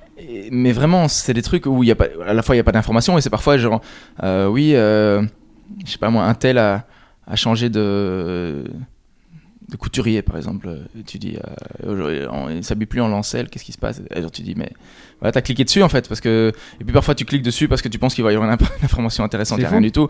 Mais donc en fait, le problème de tout ça, je pense que le vrai problème, c'est que ça nous occupe de l'espace de cerveau en fait. Sûrement. Et je crois que c'est ça le souci. Le souci, c'est que les citoyens cliquent sur beaucoup trop de choses en même temps et qu'effectivement, on arrive difficilement à différencier ce qui est important de ce qui ne l'est pas. J'avais un truc là-dessus sur le fait que je me rappelle avoir lu un jour dans Science et Vie, il y avait un article qui disait, voilà, en fait, en gros, hein, pour résumer, tout ce qu'on sait sur la physique moderne, en fait, n'est pas vrai. Ok. Donc, le monde n'est pas du tout agencé comme on le pense et les lois de la nature sont un peu différentes de ce qu'on croyait. Ce qui est quand même, il me semble, très fondamental. C'est-à-dire que ce qu'on sait du monde n'est pas vrai et t'as ça sur 4 pages dans Science et Vie. Et alors qu'en première page de 20 minutes, tu vas avoir Donald Trump a une nouvelle perruque ou j'en sais rien, tu vois. Exactement. C'est quand même dingue. Je veux dire, je suis étonné de la hiérarchie. C'est fou, hein. De ce que l'humain considère comme important en fait. Globalement, je parle pas uniquement des médias, mais moi ça me rend dingue sur l'idée que on devrait, je pense, être beaucoup plus préoccupé par ce qu'on est dans l'univers, par ce qu'on sait, parce qu'on sait de nous-mêmes, par ce qu'on est en tant qu'espèce, d'où on vient, quelles sont nos origines. C'est pas le cas aujourd'hui, mais Pardon ? Faudrait une sagesse que personne n'a aujourd'hui, mais oui. Mais moi je trouve ça dingue. Moi je m'intéresse énormément à l'origine de l'homme et je lis beaucoup de bouquins sur l'évolution de Sapiens, etc. Pas uniquement Sapiens de Yuval Noah Harari, mais je lis plein d'autres trucs là-dessus. Ça m'a toujours intéressé. Je lis beaucoup de choses sur la physique quantique et des trucs comme ça, sur l'univers, sur notre place et tout. Je trouve ça hyper important. Et en fait, t'as l'impression que il n'y a pas beaucoup de gens qui s'intéressent à ça et je trouve ça bizarre. Ça devrait être quand même fondamental quand t'es petit de dire ok les gars, vous avez vu, c'est un miracle qu'on soit ici. Comment est-ce qu'on explique ce miracle ? C'est quoi l'idée en fait ? Est-ce qu'on a trouvé une solution à ça ? Non, on ne sait pas encore, mais c'est pas grave parce que peut-être qu'un jour on découvrira. Pour le moment, c'est quoi l'état de nos connaissances là-dessus ? Et à l'école, on ne te fait pas vraiment ça, quoi. À l'école, on te fait d'autres trucs, des trucs beaucoup plus académiques, etc. Dans un monde qui est en train de changer. Mais moi, je suis assez fasciné par ça. Et c'est ce que j'essaye d'exprimer aussi dans mes chroniques souvent, de prendre ce recul-là, en fait, en disant... tu sais, j'ai fait une chronique l'autre jour sur la guerre où je disais que on avait réussi à faire la Convention de Genève, en fait, qui était un traité où on détermine les limites, si tu veux, de ce qu'on peut faire en temps de guerre. Je m'étais dit, si on détermine ce qu'on peut se faire en temps de guerre, pourquoi est-ce qu'on n'irait pas plus loin ? Et on se dit, ok, on fait la guerre, mais on fait la guerre en été, par exemple, uniquement. Parce que, tu vois, parce que c'est absurde, c'est un raisonnement absurde, mais qui ne l'est pas tant que ça, finalement. Non. Parce que c'est absurde, parce que nous, on ne réfléchit pas en mais temps... c'est absurde, de toute façon, quand tu lis parfois qu'il y a eu la trêve de Noël dans les tranchées, tu te dis, ah bah d'accord, donc le 24, il se tire dessus, le 26, il se tire dessus, mais le 25, il se tire pas dessus. Exactement. C'est très bizarre, C'est exactement ça. Ouais. Et ça vient du fait que qu'il y a des gens qui arrivent à faire croire qu'ils sont plus importants que d'autres gens en fait. Ce qui est une ineptie ontologique totale en fait, mais la société est créée de cette façon-là parce qu'il faut perpétuer une hiérarchie. Et dans les absurdités comme ça, il y avait le Canada qui allait légaliser la weed il y a un an, mais la loi est passée il y a quelques jours. Ouais. Et je me suis posé la question de tu fumes un joint dans cette période-là, qu'est-ce que ça fait de toi ? Est-ce que t'es un criminel ? Est-ce que t'es... Enfin, tu vois, c'est très bizarre, quoi. Ah non, mais les conventions, les lois et les trucs comme ça, si tu t'intéresses à ça, c'est... T'as un problème avec le pouvoir, peut-être, non ? J'ai un problème avec le... Dans le Roi de la Vanne, ou dans je sais pas quoi, il me semble qu'à un moment donné, t'appelles les policiers suppôts du pouvoir. Et j'avais trouvé que d'utiliser ce mot, que t'avais écrit, du coup, je pense... Ouais.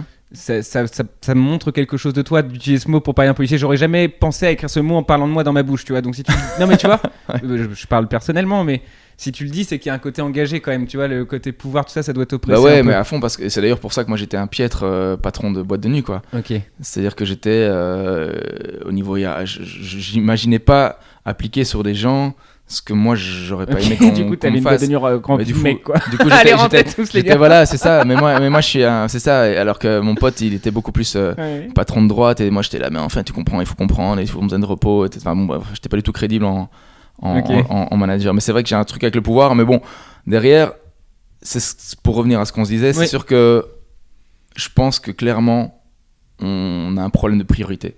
C'est sûr, On a un gros problème de priorité. c'est sûr. Et là, je crois que l'un des boulots des humoristes, en tout cas, ce qu'on peut apporter à la société un petit peu, c'est parfois remettre les choses en perspective de manière simple et rigolote, en fait. Et les gens se disent, ah ouais, tu vois, mais ça germe. Et là, c'est rigolo ce qu'il a dit, mais et peut-être faire germer des petits machins comme ça. Je sais pas, moi, en fait, à partir du moment où on essaie d'intégrer, ou dès le départ on essaie d'intégrer un message, ça me fait peur en fait. Tu vois, j'ai toujours ce truc de me dire, les grands humoristes qui m'ont marqué, ils ont écrit leur texte et après, nous, on y a vu du sens dedans, mais eux, ils ont pas écrit en se disant, on va permettre de faire ça aux gens. Tu vois ce que je veux dire ? Non, bien sûr. Je dis pas qu'il faut. Alors, c'est en étant nous-mêmes et en écrivant tous les jours et en essayant d'être drôle qu'on apporte ça aux gens, peut-être. C'est ça que tu veux dire, peut-être, du coup. Ouais, bien sûr. Après, Oui. si toi, ta vision de la société, c'est ceci, c'est cela, il faut Oui. redistribuer les richesses plus ou que sais-je, et que tu le fais, why not ? Après, bien il faut sûr. pas avoir c'est pas une conférence TED drôle, un spectacle. Oui, voilà, je c'est pense. ça, c'est ça. Mais bien sûr, avant tout, moi, je pense qu'il faut faire rire les gens. Bien sûr. Et tant mieux si derrière il y a un truc intelligent à raconter. Mais je crois qu'avant tout, le boulot de l'humoriste, c'est de faire rigoler les gens. Autrement, il y a des sociologues, il y a plein de gens. Et intelligent, Norm Macdonald disait, et je pense que c'est une des personnes les plus intelligentes qui fait du stand-up, et c'est une personne qui dit, t'as pas du tout envie d'être la personne la plus intelligente de la salle quand t'as un micro et que tu veux faire rire les gens, quoi. Tu vois, genre personne veut rigoler à une personne qui est plus intelligente que lui, quoi. Vraiment, il y a de ça. Ouais, c'est vacant cette idée de devoir un peu se. Ouais, enfin, et c'est même pas devoir parce que je pense que. Bah ça, toi, t'essayes comment dire,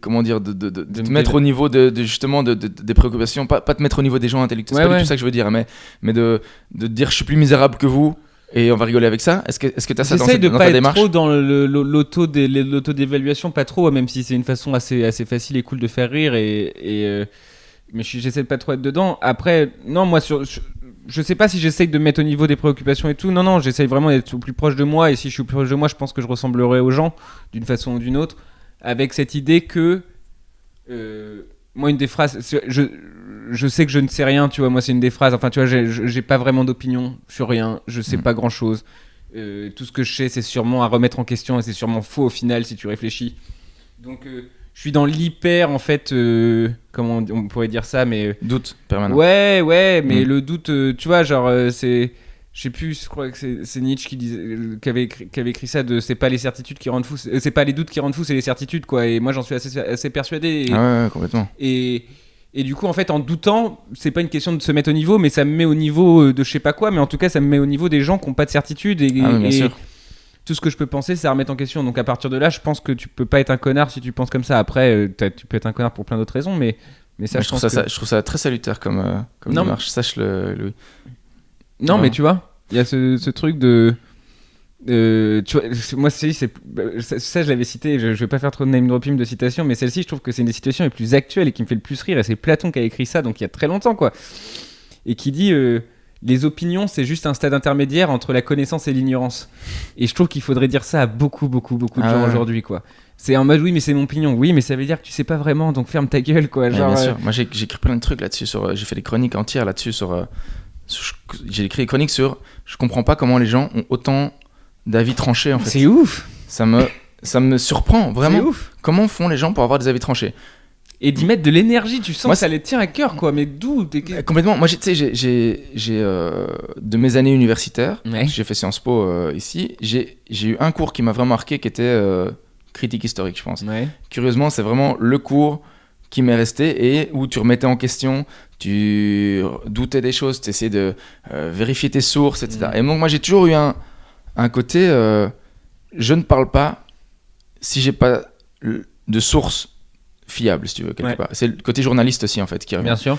Ce qui fait qu'en fait, aujourd'hui, je suis un piètre débatteur, parce que tu as des gens qui arrivent avec des espèces d'arguments d'autorité en permanence, et moi, je ne parle pas si j'ai pas les chiffres, si tu veux, ou si j'ai pas le truc dont je suis sûr. Autrement, je me tais. Ah, tu te tais ? Ouais. Ok, c'est drôle. Et c'est dur parce que je débat plus, en fait. Tu peux plus débattre parce que les gens arrivent en te disant, je me rappelle très bien, quelqu'un m'avait dit un jour, je crois que c'était quelqu'un revenait de Turquie Ouais. ou de Tunisie, je sais plus, non d'Égypte, pardon. Et elle était en vacances en Égypte. Et oui, voilà, en Égypte et tout. Et j'étais en Égypte et il y avait et les musulmans là-bas, ils font ceci, cela, alors qu'ils sont que 10%. Et donc, j'ai dit, attends, change comme chiffre. Non, je pense qu'en Égypte, ils sont un peu plus que 10%, non? Ouais. Non, j'ai vraiment lu que c'était 10%. Je suis pas sûr, mais il me semble que l'Égypte est un pays musulman globalement, si tu veux. Mhm. Mais tu t'imagines le degré d'absurdité. C'est fou, dès hein. Après, je suis allé vérifier sur Wikipédia après pour voir quel était le pourcentage exact, etc.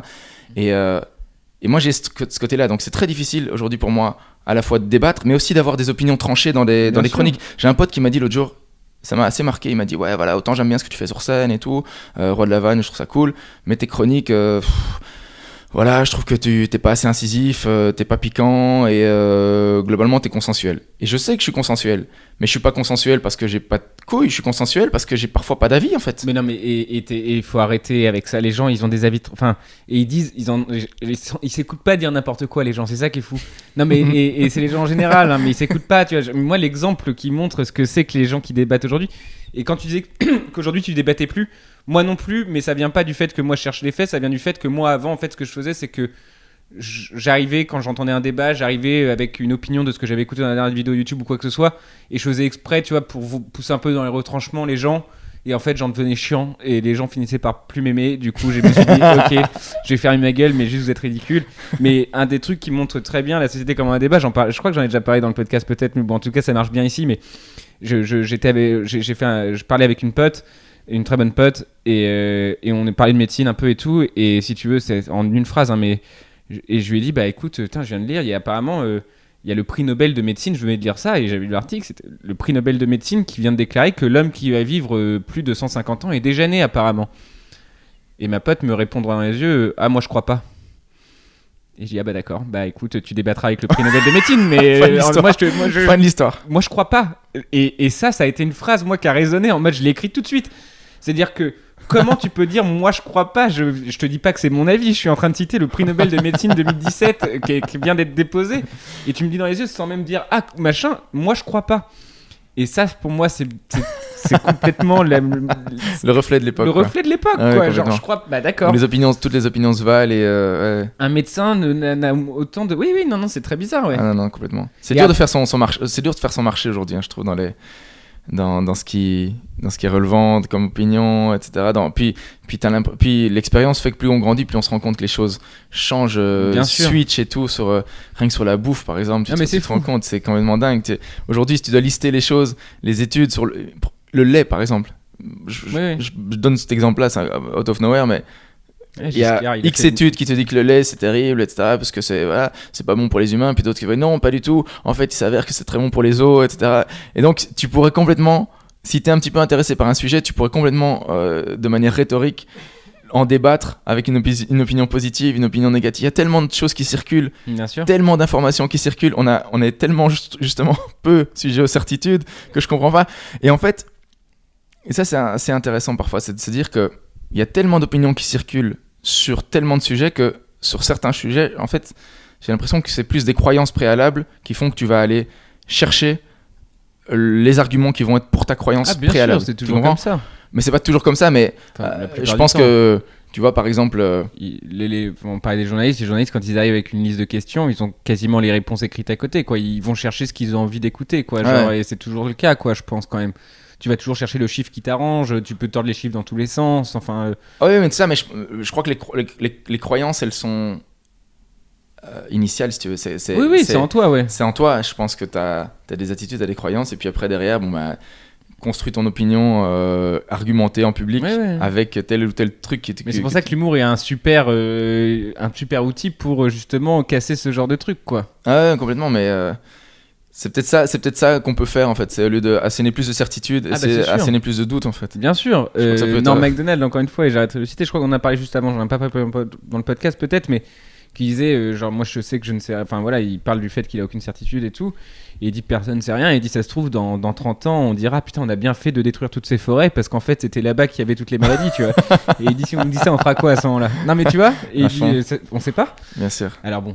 il y a des trucs qu'on sait plus ou moins, évidemment. Hein. Je pense qu'effectivement, manger moins de viande, laisser la parole aux femmes et machin, c'est des choses de la société qui évoluent bien. Et ça, c'est la bonne chose à faire, évidemment. Ouais. Il y a des choses assez objectivement bien, quoi. Ça, c'est ce qui me rassure. Mais effectivement, les gens vont un peu dans tous les sens. Et quand on est journaliste, tu vois, je voulais en revenir à ça, tu vois. Là, je viens de voir Libération qui a fait un article en même temps que d'ailleurs Le Figaro. Qui sortent en même temps sur la théorie de l'effondrement. Ils disent ça y est, la théorie de l'effondrement a commencé, on est plus proche de ça que de la survie de l'espèce, etc. Très bien, etc. Et je lis ces 2 articles, et à la fin des 2 articles, prends mon téléphone et je vais sur Insta et je chill. Et je viens de lire les 2 choses les plus déprimantes. Bien sûr. Et toi, en tant qu'ex-journaliste, comment tu traiterais le sujet pour qu'un mec comme moi ou n'importe qui aujourd'hui lise ces articles autrement que j'aurais lu une news sur Kim Kardashian, c'était pareil, alors que je viens de lire un mec qui m'explique que dans 100 ans il n'y a plus rien. C'est ce que je te disais par rapport à ce que j'avais lu dans Science et Vie, c'est qu'on devrait, si on trouve une autre façon de voir le monde et qu'on découvre en fait que les lois de la physique, par exemple, on découvre que la gravitation, je pense que c'est le prix Nobel de physique de l'année 2017, je pense, qui avait découvert que les ondes gravitationnelles étaient pas exactement ce qu'on pensait. Ça, donc c'est un truc majeur dans l'histoire de la connaissance humaine. Ça devrait être un truc où tu as des 2 mètres par 2 dans la rue en disant « Ah, halte, arrêtez, on a appris un truc, notre monde fonctionne pas du tout comme on pensait, l'univers, ça fonctionne pas comme on pensait, tu vois ?» Et c'est pareil là, les amis, la civilisation s'effondre, il se passe un truc. Vraiment, je pense que ceci dit, on le dit de plus en plus, hein, vraiment. Et, oui, mais les gens mais nous, on n'est plus, mais on est tellement sollicité par tellement d'infos en permanence. Moi, je me rends compte de ça. Je me rends compte de mon addiction aux informations inutiles et à la pollution que ça crée dans mon cerveau. J'essaie de me désintoxiquer, c'est pas facile. Je suis pareil. Et c'est très difficile hein, de se dire je coupe mon téléphone parce que tu vas sur Insta, mettre une photo, puis tu es addict à ta propre image aussi, aux propres commentaires que tu vas susciter, etc. Et c'est difficile de sortir de là, fondamentalement. Mais on est sollicité tout le temps par 1 million d'informations partout où qu'on aille, etc. C'est difficile, je pense, pour nous, dans la société d'Internet, parce qu'on a grandi... Enfin, moi, j'ai connu l'avant-Internet, mais dans ce truc-là, d'un moment s'arrêter et dire ok, où est-ce qu'on en est, où est-ce que j'en suis, et se calmer un petit peu. C'est le pouvoir du chill, hein. Moi je pense que les gens ils doivent apprendre à chill. On parle de moment présent et tout, en fait c'est des conneries, c'est des trucs pour réparer la société, mais je pense que c'est qu'il y a le pouvoir de chiller quoi. Bien sûr. Et que j'essaye vraiment en ce moment de m'appliquer à ça, mais tu vois j'ai un contre-exemple, j'ai enlevé toutes les notifications de mon téléphone, du coup il s'allume, enfin je vois les choses que si je vais dessus, il est en avion assez souvent. Okay. Enfin c'est pas que j'essaye parce que j'aime pas dire tu sais, là, l'iPhone, ils ont sorti un truc avec le temps que tu passes dessus. Ah ouais, c'est... Et je l'ai pas regardé parce qu'il y a plein de gens qui m'ont dit alors tu sais et tout. Et je dis mais je regarderai jamais ça parce que vous vous rendez compte du problème que ça crée. Dire qu'on est trop là-dessus et qui est en train de nous régler le problème du fait qu'on aille trop dessus, c'est lui-même. En gros, lui, il est en train de nous dire tu vas trop sur nous, mais enfin, je trouve ça très absurde. Et du coup, hier ou avant-hier, j'étais sur mon canapé et vraiment... très conscient que mon téléphone est en mode avion parce que tu l'oublies, tu l'as en tête ce truc de ok il est en mode avion et du coup je le remets en mode machin et puis je sais que j'ai pas de notification, je regarde un peu des trucs sur mon vidéo proche, je suis bien, je m'en fous et en fait j'ai juste un truc qui est encore en notification, c'est j'ai mes mails d'une seule boîte mail, je sais plus laquelle, qui apparaît sur mon écran quand il est verrouillé. Je suis devant mon écran comme ça, je regarde et la notification pour le mail, je te jure que ma réaction ça a été ça. Alors on est en podcast, on verra pas, mais la réaction d'un mec il se passe quelque chose. Bien sûr. Et ça me sort complètement du film que je suis en train de regarder. Ça me sort complètement de tout ce que machin. Ok, qu'est-ce qui s'est passé ? Et je retrouve mon truc là, quoi. Ouais. Et ça, c'est vrai que ça. Il t'en a parlé, Verino, quand vous avez fait le truc ensemble, du fait qu'il coupe son téléphone, lui, entre genre 9h30 du matin et midi. Ouais, il dit qu'il fait ça. Et qu'il essaie de travailler. Je me suis posé l'autre jour, je vais te dire, hein, parce que là, j'écris le nouveau spectacle. Et j'écris beaucoup dessus. Et en fait, je me suis posé j'écris dans les bars, moi, en fait. J'écris dans les cafés, je bois un café, je passe la journée dans le café, j'écris là-dedans. Et j'ai coupé mon téléphone, j'ai éteint mon ordinateur, et je suis resté dans une feuille de papier, je n'écoutais pas de musique. Et là, je me suis dit, en fait, qu'est-ce que j'ai vraiment envie de raconter ? Waouh. Et tu sais quoi ? Ça a été un... J'imagine sur ta feuille, il y avait juste écrit « la mort ». Non. je te jure, ça a été un moment, je crois que ça a duré 45 minutes, je pense, avant que je me dise, ah oui, mais en fait, c'est quand même très, très, très important que je regarde sur Instagram, parce que j'avais envoyé un message, peut-être la personne m'a peut-être répondu. Tu vois, ça a duré 45 minutes, mais pendant ces 45 minutes, j'ai réussi à me concentrer en disant, et ça, comme si ça dépolluait mon esprit, en fait. Et je me disais, en fait, ça, je m'en fous de le raconter. Ça, c'est des conneries. Ça n'a pas d'importance. Qu'est-ce que j'ai vraiment envie de raconter ? Et tu te rends compte que quand tu te reconnectes un tout petit peu, putain, si je suis en train de faire un truc d'un bateau absolu, mais enfin, c'est vrai, en fait, je crois que tu te reconnectes un tout petit peu avec, au fond, hors pollution sonore, hors pollution d'internet. Qu'est-ce qui se passe réellement en toi ? C'est un vrai truc, c'est un vrai beau voyage. T'as fait, et c'est rien que ce. Je te jure, très symptomatique de ce qui se passe. C'est vraiment ça. Ok. Et je trouve ça, je crois que je vais le refaire. Non, mais tu sors la tête, t'as l'impression de sortir la tête de l'eau, quoi. Mais genre. bien sûr, bien sûr. C'est drôle. Moi, tu vois, je dis souvent qu'en fait, tu sais, les réseaux sociaux, une fois que t'as l'impression qu'il se passe des choses très très importantes, mais en fait, fondamentalement, quel que soit le buzz que tu fais, quel que soit le clash que tu ramasses, tu peux être incendié par 1 million de personnes en même temps. Souvent, ton intégrité physique, elle est pas menacée la plupart parfois oui, hein, j'enlève les cas de vraies menaces et de trucs comme ça, mais même quand les gens parlent mal de toi ou parlent bien de toi, en fait, si tu coupes ton téléphone, ça existe plus vraiment. Parce qu'il s'avère que toi, tu respires, t'es en sécurité, t'es au chaud, t'as les vêtements, t'as à manger à proximité, etc. Donc les besoins primaires, finalement, ils sont assez satisfaits. Et on est en train d'oublier un peu ça, en fait. Ouais, la pyramide de Maslow, elle est complètement désintégrée. Ah, c'est bizarre, hein. On l'a retournée. C'est complètement bizarre, en fait. Ouais. C'est très très bizarre, quoi. Tu te réveilles le matin, tu te dis, bon, qu'est-ce qui s'est passé cette nuit ? Qu'est-ce que j'ai manqué et tout. C'est trop bizarre, hein. C'est trop bizarre. J'avais écrit un truc là-dessus de dire j'adore dormir parce que c'est le temps le plus long que je passe sans internet, donc quand je me réveille il y a plein de trucs dans mon téléphone, quoi.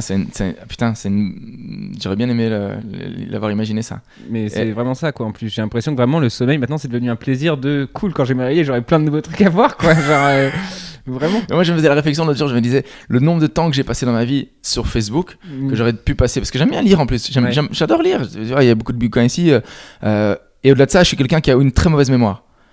Donc moi, si j'avais pas eu Facebook et que j'avais une meilleure mémoire, je serais un type d'une intelligence. Je serais brillantissime, mon pote. Là, tu me vois, je suis incapable de parler de quoi que ce soit parce que tous les bouquins que j'ai lus, j'oublie tout. Mais je pense que ça, je suis en train de lire un livre que je te conseillerais qui s'appelle Monsieur Test de Paul Valéry. Je sais pas si tu l'as lu. Non. Qui est assez dingue. Et justement, j'en parle parce qu'il m'a retourné le cerveau là-dessus. C'est-à-dire qu'il t'explique que, en fait, quand tu lis ou quand tu essaies d'apprendre, moi j'ai des lectures de parfois c'est dense et je peine à lire parce que j'ai l'impression qu'il faut que je retienne chaque mot et ça me stresse. Et en fait, il t'explique par A plus B comment en fait le ça fait reste. au final tu prends des choses et et ce que t'as lu, tu l'as pas lu pour rien, quoi. Je pense réellement. Tu vois, je pense. Ceci dit, moi j'adorerais. J'ai toujours cette espèce de fantasme d'être un espèce de Fabrice Lucchini qui peut te sortir une citation de mais Lucchini X, Y. t'explique que par exemple L'argent de Charles Péguy, qui est un livre que j'aime beaucoup, qui fait partie de mes livres un peu, c'est 150 pages et il dit qu'il a passé 9000 heures dessus. Ouais. Donc si tu veux, en fait il n'y a pas de secret non plus. Il a juste passé tu passes 9000 heures sur ce livre, tu le connais par cœur. C'est peut-être 9000 heures qu'il a pas passé sur Facebook et nous on a probablement passé, hein. Ouais, mais on a souhaité des anniversaires à des gens, du coup on a liké 2-3 vidéos, on s'est fait du réseau. Mec, il a pas fait ça pendant qu'on faisait ça, nous. Chaque chose est positive si tu le vois dans le bon sens. Mais oui, non, c'est sûr qu'après, parce que d'ailleurs c'est marqué sur ta page Wikipédia que t'es féru de philosophie depuis ton jeune âge. C'est écrit sur ma page Wikipédia. Ouais, c'est assez dingue ça, hein. Le fait d'avoir une page Wikipédia, ça a été. Et en plus, c'est écrit depuis ton jeune âge, donc ça fait vraiment le mec qui lisait la philo. C'est comme. Pas moi, je te promets que c'est pas moi qui ai écrit la page. Évidemment, je t'imagine pas écrire ça sur ton Wikipédia, mais du coup, je t'ai imaginé en Leonardo DiCaprio dans Basketball Diaries en train d'écrire. Ah, mais tu sais que moi j'étais quand j'étais footeux, moi je jouais à Anderlecht, qui est la grosse équipe ici en Belgique, et j'étais jeune espoir. Quand j'avais 15-16 ans, j'étais vraiment en passe de devenir professionnel. Et j'arrivais à l'entraînement en lisant Sartre, Spinoza, et je comprenais pas. Le vestiaire t'acceptait ? Ouais, parce que j'étais bon sur le terrain, tu vois. Et Spinoza dans un vestiaire de foot, c'est quand même. J'adore le foot. Je l'imposais pas aux autres, hein. Tu vois, clairement, mais j'arrivais et donc je lisais Kierkegaard, c'est vrai que dans le bus et tout, et j'essayais de comprendre ce que je pouvais comprendre, tu sais. Des trucs genre le journal d'un séducteur de Kierkegaard, ça j'arrivais à le comprendre et tout, mais L'être et le néant ou des choses comme ça, ou pire Hegel, je crois que j'ai jamais compris. Hegel, c'est impossible à comprendre. La raison dans l'histoire, je crois, c'est pas possible. C'est complètement la phénoménologie de l'esprit et des trucs comme ça, c'était complètement Mais c'est vrai qu'à l'époque moi j'habitais à Anderlecht, donc Anderlecht, c'est un quartier vraiment populaire de Bruxelles. Tu dirais je sais pas moi, un arrondissement genre près de la gare du Nord ou un truc comme ça. C'est à côté de Molenbeek en fait, Anderlecht. Donc moi j'habitais là et avec mon père et en fait j'allais à la bibliothèque tout le temps quoi. Ok. Tout le temps. Quand j'avais 12 ans, je lisais, je me suis fait tout Agatha Christie, tous les trucs comme ça. Je repassais à la bibliothèque. Ça devenait d'où cette soif de lire? J'en sais rien, mon père il m'a toujours j'ai lu assez jeune, assez tôt, et puis j'ai toujours écrit en fait, quand j'étais petit, j'écrivais des trucs, j'écrivais tout le temps, j'ai toujours écrit en fait, c'est ça mon délire, c'est l'écriture. Okay. Ça a toujours été ça. J'avais des carnets quand j'avais 15 ans, j'écrivais des débuts de romans, j'écrivais des machins, des poèmes, et donc j'ai toujours aimé le style en fait. Et ça se retrouve un peu dans mon... Ah bah de toute façon, moi je suis sûr que les stand-uppers sont plus auteurs que performeurs à la base. Ah moi clairement. En général, mais j'en suis... Ouais. Moi clairement, parfois je me dis, mes textes vivraient tellement mieux dans la bouche de quelqu'un qui interprète bien. Non mais c'est vrai, mais en même temps je me dis tant qu'à faire, tu sais quoi, je suis là. Thomas il disait ça, Thomas Wiesel, que c'est un auteur qui aime bien dire ses propres blagues. Exactement, ouais, c'est bien résumé. Moi je pense que je suis un auteur qui aime bien dire mes propres blagues parce que voilà, j'ai aussi envie de prendre un peu de lumière. Ouais. Et il y a de ça. La philosophie t'a pas rendu sage au point de refuser la lumière quoi. Genre, c'est la partie des gueules que t'as pas compris je pense. Ok. Oh là là. Ok, non, il est fort ce podcast quand même. Non, on peut parler de choses. Non mais c'est vrai, il y a de ça quoi. Et j'aimerais bien vraiment. Et c'est pour ça que je progresse. Moi je fais tout seul. Je comprends. C'est une popote interne. Ça vient du pouvoir, je pense, de ton refus du pouvoir. Moi je fais tout seul. Pour ça en tout cas, j'ai analysé récemment. Mais j'ai bossé dans des boîtes, j'ai bossé avec des gens, j'ai fait tout ce que j'ai pu, etc. Mais là vraiment, je compte vraiment plus que sur moi. Et je pense que le point commun de toutes mes décisions, c'est parce qu'il y avait une relation de pouvoir à un moment donné qui m'allait pas, qui était pas légitime, qui me stressait, qui me pourrissait ma vie. Et le fait de bosser tout seul, en fait, m'apaise vis-à-vis de ça, je crois. Bien sûr, mais en même temps, on rate plein de choses. Moi, je me rends compte que chaque fois que moi, je traîne moins avec des humoristes, probablement que toi, parce que je suis moins souvent sur les plateaux et je suis plus souvent à Bruxelles et qu'il n'y a pas de plateau maintenant. Mais quand je suis avec des gens genre Jason Brokers ou des humoristes et que je lâche une blague que j'ai faite, ou une idée que j'ai, directement le mec rebondit ou la fille rebondit sur l'idée, ça en fait quelque chose de plus drôle, de plus abouti, etc. Et je pense que arriver à lâcher prise par rapport à cette idée d'être seul, peut-être un jour ça pourrait être quelque chose qui pourrait me permettre de progresser aussi. Pour le moment j'y arrive pas. Le seul processus dans lequel je travaille pas seul, c'est Roi de la Vanne. Ouais. Ton programme court, mon programme court. J'ai fait la première saison en coécriture, la deuxième saison je l'ai écrite seule. Mais cette saison-ci, maintenant, celle qui passe maintenant, je l'ai écrite seule, mais je sais que c'est un truc où je dois être validé par plusieurs personnes, en fait. Et puis il y a le montage, etc. Et ça me crispe, en fait. Ouais, et je sens que ça me crispe. Et je sens que c'est dur. T'es quand même content du Roi de la Vanne. Je suis content. La deuxième saison, enfin, est-ce que déjà ça fantasme pas un peu sur, d'un truc, parce que ça ressemble à un truc qui pourrait être du 20 minutes, quoi. Sur un format d'épisode de 20 minutes, ça serait beaucoup plus long, beaucoup plus exigeant. Oui, mais c'est ce qui voudrait Canal. Je pense que ça augmente. Et toi, tu veux pas? Je suis pas du tout fermé à l'idée en fait, il faut que ça ait du sens et que voilà, mais je sais que Roi de la Vanne c'est un processus dans lequel je suis à la fois hyper excité de travailler et hyper excité de tourner, et en même temps je sais que parfois ça crée des frustrations en fait, quand tout n'est pas exactement comme moi je le voudrais. Oui, mais ça c'est bon signe, c'est-à-dire que tu bosses beaucoup, mais ça te permet aussi, t'as donné la réplique à Vincent Cassel, Jonathan Cohen, beaucoup de gens du milieu, et ça te fait aussi à mon avis vachement progresser. Mais je crois que Roi de la Vanne, ça a été un truc qui fait justement que dans le milieu, ça a eu un cool impact et un cool écho. Alors que d'un point de vue public, c'est complètement confidentiel et personne ne regarde. Mais dans le milieu des humoristes ou des comédiens, il y a eu des gens qui ont regardé et qui ont trouvé ça cool, etc. Donc ça a donné une espèce de légitimité un peu différente de celle que j'avais avant, et ça c'est assez cool. Mais bon, ça reste un programme confidentiel. Non, mais c'est un programme, peut-être. En tout cas, moi je suis sûr que c'est dans le sens où je pense que tu progresses parce que c'est toi qui écris tout, et je pense que t'écris avec plus de sérieux quand t'écris une réplique qui sera potentiellement dite par Vincent Cassel que par Louis Dubourg, quoi. Tu vois ce que je veux dire? Genre, il y a ce truc de. Peut-être. T'as la notion du travail qui va au bout, bien fait, et qui doit être précis quand même, à mon avis. Non, tout à fait. Ouais, mais bon, ça, tu le vois dans...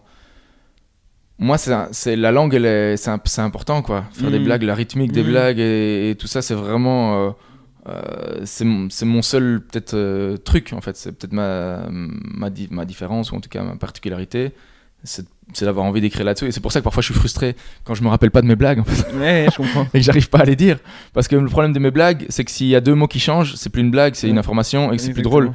Et parfois je me dis putain, en fait hier j'ai réécouté ce que j'ai fait hier en carte blanche, Ouais. et il y a 30% des blagues que j'ai niquées parce que Oui, parce mais que ça allait dans le flow. voilà, dans le flow ça allait, mais en fait c'était pas ça la blague. Ouais, non, Tu mais vois. j'ai vu les moments où tu étais dans la zone et les moments où tu y étais moins, mais bon, après c'est normal, tu fais 40 minutes de test, que tu as appris la journée même pour la plupart des trucs, Oui, il y a plein de choses que j'ai appris de la journée, appris tout là, je parle d'une tout va bien, il est très tôt. C'est une énergie de matin en vrai, moi je m'étais demandé comment ça se passerait, je suis en jeu, enfin c'est une énergie de matin. c'est autre chose, c'est on très parle de bien. choses intéressantes. Ouais, non, c'est très bien, c'est une énergie de matin, c'est très très bien. Et d'ailleurs, du coup, peut-être 2 derniers sujets vite fait, je vais pas te mettre en retard pour ton rendez-vous Non, mais après. relax. Mais est-ce que psychologiquement, ça a été. C'est une question d'abord très courte et bête un peu, et après une question un peu plus longue, mais la première un peu courte et bête. Est-ce que quand on aspire à une carrière de footballeur professionnel, arrivé à l'âge de 36 ans, 37 ans, c'est-à-dire l'âge où de toute façon tu serais retraité, ça t'enlève un poids, entre guillemets, de te dire, bon bah de toute façon, même si j'avais été professionnel, maintenant ça serait Maintenant, ça fini. serait Quoi. terminé quoi. C'est une bonne Il y a question. 2-3 personnes qui voulaient être footballeurs professionnels, dont Hakim Djemili par exemple, que tu connais sûrement, dans les gens comme ça, et j'en connais 2-3 du Berry aussi, des potes à moi qui étaient vraiment très forts jusqu'à 17 ans, qui étaient enfin bref, très forts. Et c'est des gens qui, mine de rien, n'ont jamais... ils pensent Lâché. toujours, ouais, ils pensent toujours, et puis ils pensent toujours, quoi. C'est-à-dire, quelle aurait été ma vie si j'avais été footballeur pro. Exactement. C'est en permanence dans leur tête Il y a à chaque fois. Charles Nouveau qui a cette phase où il dit quand on a joué au foot à un moment, on se dit toujours en regardant, Ça aurait pu être moins. je peux le faire. m'entraînant un peu, ouais, En je m'entraînant un peu, je peux le faire en fait. Mais c'est vrai que c'est ça, blague. J'en parlais avec un pote l'autre jour quand on regardait justement le foot. Après, je t'avoue que moi, ça a été. Ça fait quasi 12-13 ans que je fais plus de foot. Donc j'ai quand même eu le temps de digérer un peu le truc et j'en rêve encore parfois. Je fais des rêves, tu sais, des rêves où il y a le match. Tu et... délivres la Belgique en non, demi-finale de la Coupe du Monde. Justement, je fais des rêves très simples à interpréter sur le plan de la psychanalyse. Tu vois, le match commence et moi je suis encore dans le vestiaire parce que j'ai pas de lacet. Ah, ouais, Tu vois, ce genre de truc. Ouais, bien sûr. Et tu fais putain, Ouais. j'ai pas de lacet, je peux pas y jouer. Et c'est des espèces de grosses métaphores basiques comme bien ça, sûr. de rêves, Ouais. tu sais, de cerveau qui a pas envie de trop élaborer un. À quoi représentent tes lacets, Guillermo? Tu vois. Et il y a de ça quoi. J'ai raté le truc et tout. Et après, mais ceci dit, j'aurais bien aimé. En fait, j'avais envie d'être un espèce de footballeur, un peu footeux, un télo. Je rêvais d'être un. Tu serais un peu un David Ginola moderne, quoi. Ouais, mais peut-être plus avec le côté. Cantona, pardon. Peut-être plus. Mais Cantona, je crois qu'il a une espèce de philosophie de vie. Cantona, il a une espèce de philosophie brute comme ça, si tu veux, quelque part. Je trouve que moi, je rêvais vraiment d'être à la fois politicien, je voulais être footballeur, écrivain, je voulais être romancier et en même temps footballeur professionnel. Enfin, il y avait un truc. Camus. Albert Camus. Un de mes meilleurs amis s'appelle Daniel Camus. Ah, d'accord. À qui j'avais les boîtes. C'est pour ça que j'ai douté. Mais Albert Camus, ouais, qui dit que toutes les choses qu'il connaît du monde, il les a apprises grâce au foot. C'est bien posé. Moi, j'aime beaucoup Camus, faut le savoir. Oui, c'est probablement un de mes philosophes les plus chers. Mais ouais, non, vraiment le foot, écoute, ça se fera probablement jamais. Et tu jouais quel poste? Distributeur, enfin, j'étais vraiment au milieu, quoi. 8 10, ouais, quasi 10. Ok. Ouais, je joue en 10 et ça n'a pas pris. Avant-dernière question, donc, encore un peu sur le foot vite fait juste, mais du coup, parce que est-ce que tu t'es dit quand même, à un moment donné, que si t'avais rien lâché et que tu serais à Anderlecht et que t'aurais passé toutes les gammes et tout, et que est-ce que tu t'es pas dit putain j'aurais pu être au marquage de Samuel Umtiti? T'es vraiment un enculé. Et ça se trouve c'est Putain, moi qui lui aurais je suis enlevé sûr la que tête. ton putain de podcast c'est uniquement pour me dire ça. Va te faire enculer. Dégagez chez moi. Rends-moi mon croissant. Non désolé, mais je viens de la trouver en plus, hein, mais je me dis peut-être que t'as ce truc de te dire putain en demi-finale avec moi ça se serait passé autrement, on aurait cette putain d'étoile. Ah, Franchement nous on en a deux, on pouvait en avoir évidemment, en plus voilà, vous étiez là, et dans des champions. Je voulais du pas monde. trop parler de ça avec toi, mais t'en as parlé hier sur scène, donc je me suis dit vas-y pourquoi pas. Je voulais pas parler de France-Belgique, hein, mais. Ouais, mais tu sais que moi j'en ai chialé et vraiment Bah oui, le jour de normal. la demi-finale. Et ce qui est marrant, c'est que t'as des gens qui regardent le foot pendant les grandes compétitions et qui t'envoient, qui te font chier en fait à ce moment-là. Tu vois, des mecs qui te font ah putain, tu la honte, et qui regardent jamais le foot et ils comprennent pas à quel point C'est un truc qui est viscéral en fait. Quand tu sais que je regardais un documentaire sur Manchester City qui est Il est incroyable. Amazon Prime, je l'ai vu. Tu l'as vu? Bien Fantastique. Et quand c'est le 7, donc moi j'ai vu la saison de Manchester City, je suis fan de Guardiola, etc. Bien Donc sûr. je regarde et on arrive au match où il joue contre Liverpool et j'étais dans mon fauteuil. On est 7 mois plus tard, tu vois. Je sais ce qui s'est passé, je connais le scénario et au moment où Liverpool marque et où je vois que Man City essaie et rate un truc où c'est pas mérité, je suis là putain, tu vois. Et je sens que ça me fout les nerfs 7 mois plus tard pour un club qui est pas mon club. Et donc, ce que je veux dire, c'est que quand c'est ton pays qui joue et que tu es connecté à ça très fort, les gens ne comprennent pas à quel point ta relation avec le sport, elle peut être forte. Et ça me faisait mal. Et les gens m'envoyaient ça et ça me faisait pas marrer, en fait. Ah non, quand on a perdu la Coupe du Monde 2006, j'ai fait un mutisme de 72 heures. Mais ouais, ça m'étonne pas. Je pouvais pas parler. Ça m'étonne pas, quoi. J'ai jamais vu les 12 dernières minutes. Quand Zidane se prend un rouge, je suis parti de la salle. J'ai jamais vu les 12 dernières minutes ni la séance de penalty. Et je l'ai analysé avec le temps. Ce truc de refuser d'y retourner, comme le fait de, comme j'ai pas vu la fin dans ma tête, on a peut-être encore gagné, tu vois. Genre, je sais que non. Un déni, quoi. Ouais, je crois que ça fait partie. Et j'ai jamais vu ces images. Et parce que, oui, ça m'aurait rendu fou. Enfin, moi, je serais belge Enfin, j'aurais été belge en juillet, je serais devenu fou, sûrement. Ouais, bah ça, voilà, ça. Fou de tomber sur une équipe aussi supérieure, quoi. Ça m'aurait rendu fou. Mais moi, tu sais quoi, je vais te dire, j'ai jamais. Non, mais attends, parce qu'en Belgique, il y a eu beaucoup ce truc de.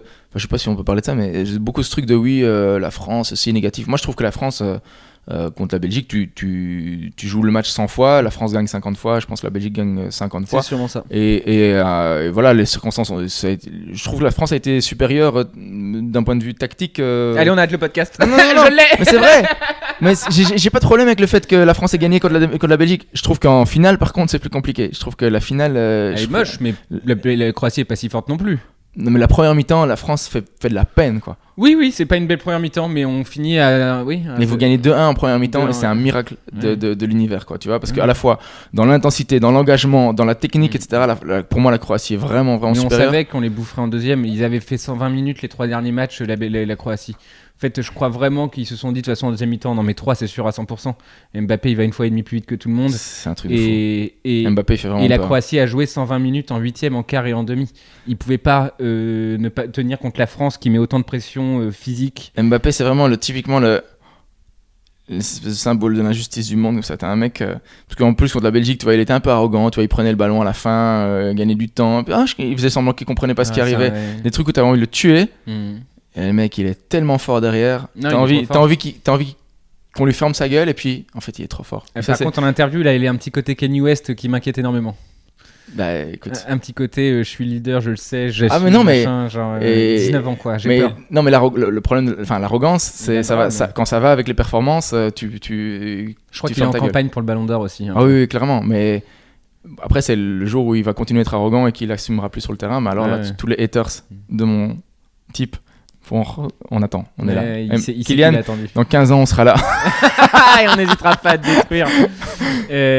Ok, bah écoute, on a fait une petite parenthèse foot et désolé à tous mes auditeurs qui me reprochent de parler de foot de temps en temps.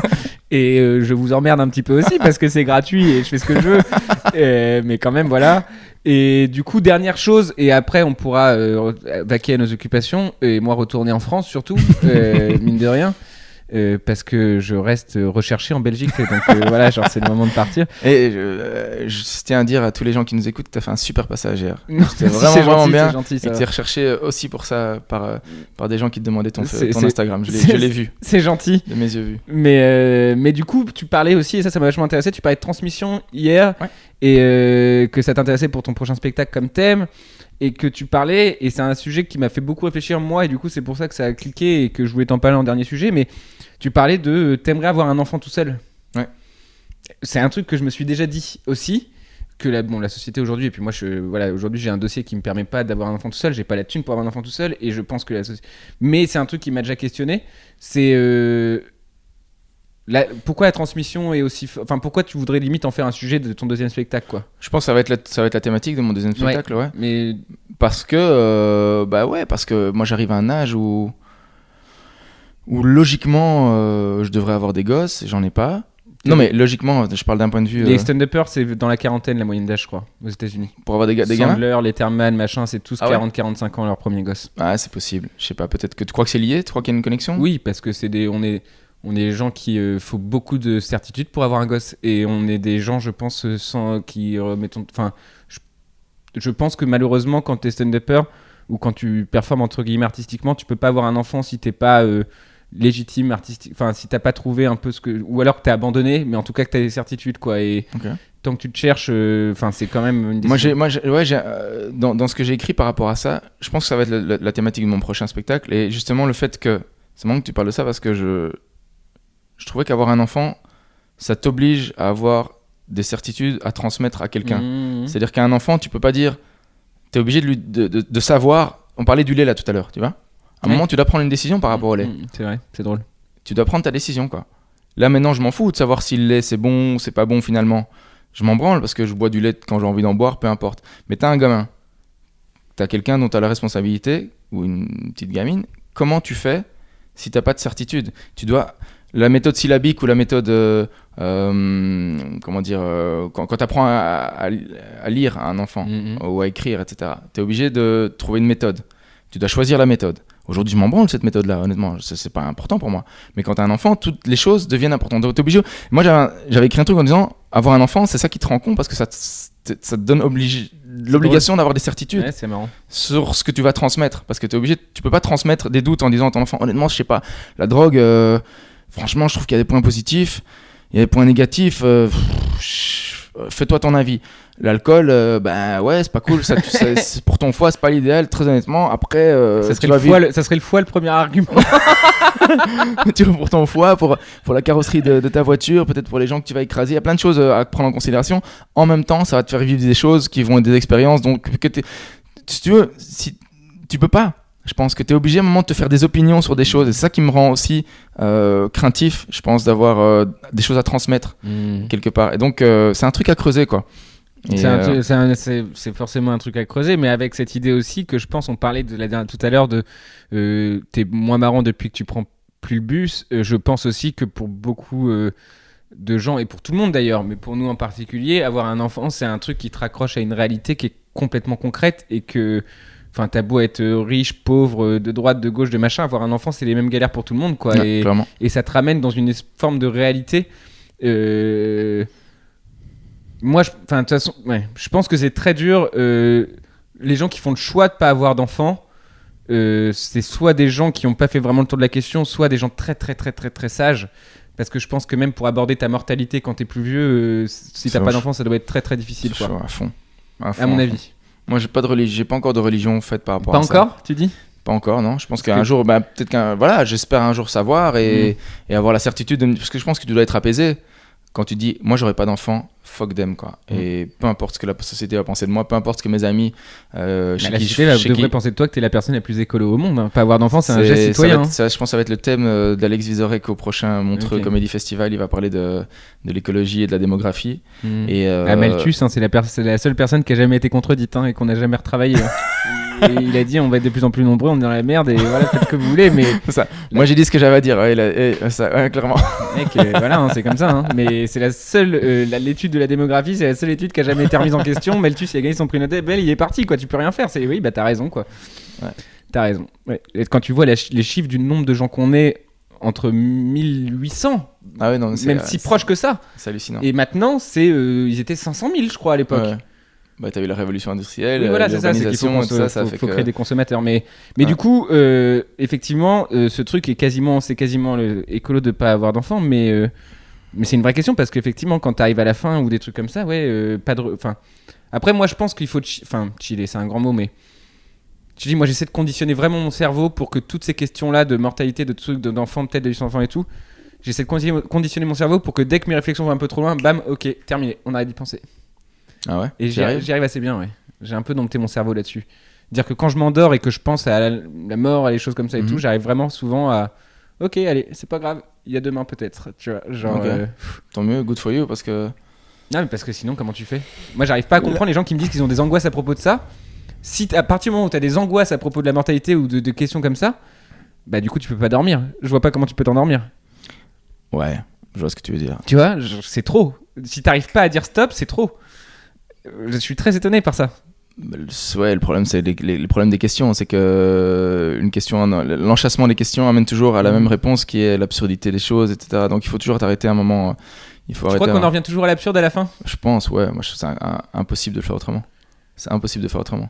Quand tu te dis que le soleil va absorber la Terre dans, je sais pas moi, je pense que c'est 7 ou 8 milliards d'années, plus ou moins, et que quoi qu'il advienne, oui. Voilà. Là, j'y suis exactement, tu vois. T'y es sur le silence du what's the point, quoi, en fait, tu vois. Et en fait, ouais, c'est ça le.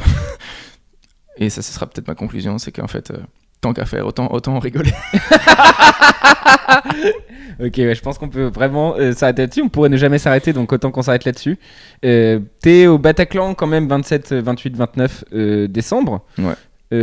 Roi de la Vanne, qui est sur ta page. Ouais, sur MyCanal. Et MyCanal, mais sur ta page, je pense que c'est plus simple. Et puis voilà, quoi. Je pense qu'on y est. T'es carte blanche à Bruxelles. Ouais. Tourner dans toute la France. Tourner dans toute la France. Et du coup, merci de m'avoir accueilli pour ce premier Café Holocète à l'extérieur de ma vie. À l'étranger, t'en as fait d'autres à l'étranger ? À l'étranger, non seulement non, mais même j'en ai jamais fait pas chez moi. C'est vrai ? Bah attends, je réfléchis. Si, j'en ai fait un dans le sud, mais c'était techniquement... Enfin, c'était chez mes parents, mais c'était techniquement chez moi, avec Guillaume, Nathan et Paul. Et moi, je pense que ça peut continuer à s'exporter. Le jour où tu feras un Café Holocète avec Louis C.K., avec... tu dis Louis C.K. comme ça, toi ? Waouh. Est-ce que je coupe avant ou pas ? On parle de quelqu'un qui est quand même très tendancieux. Qu'est-ce qui se passe ? Ou Dave Chappelle, ou peu importe, mais tu pourrais faire au States, t'imagines, ça peut être sympa, non ?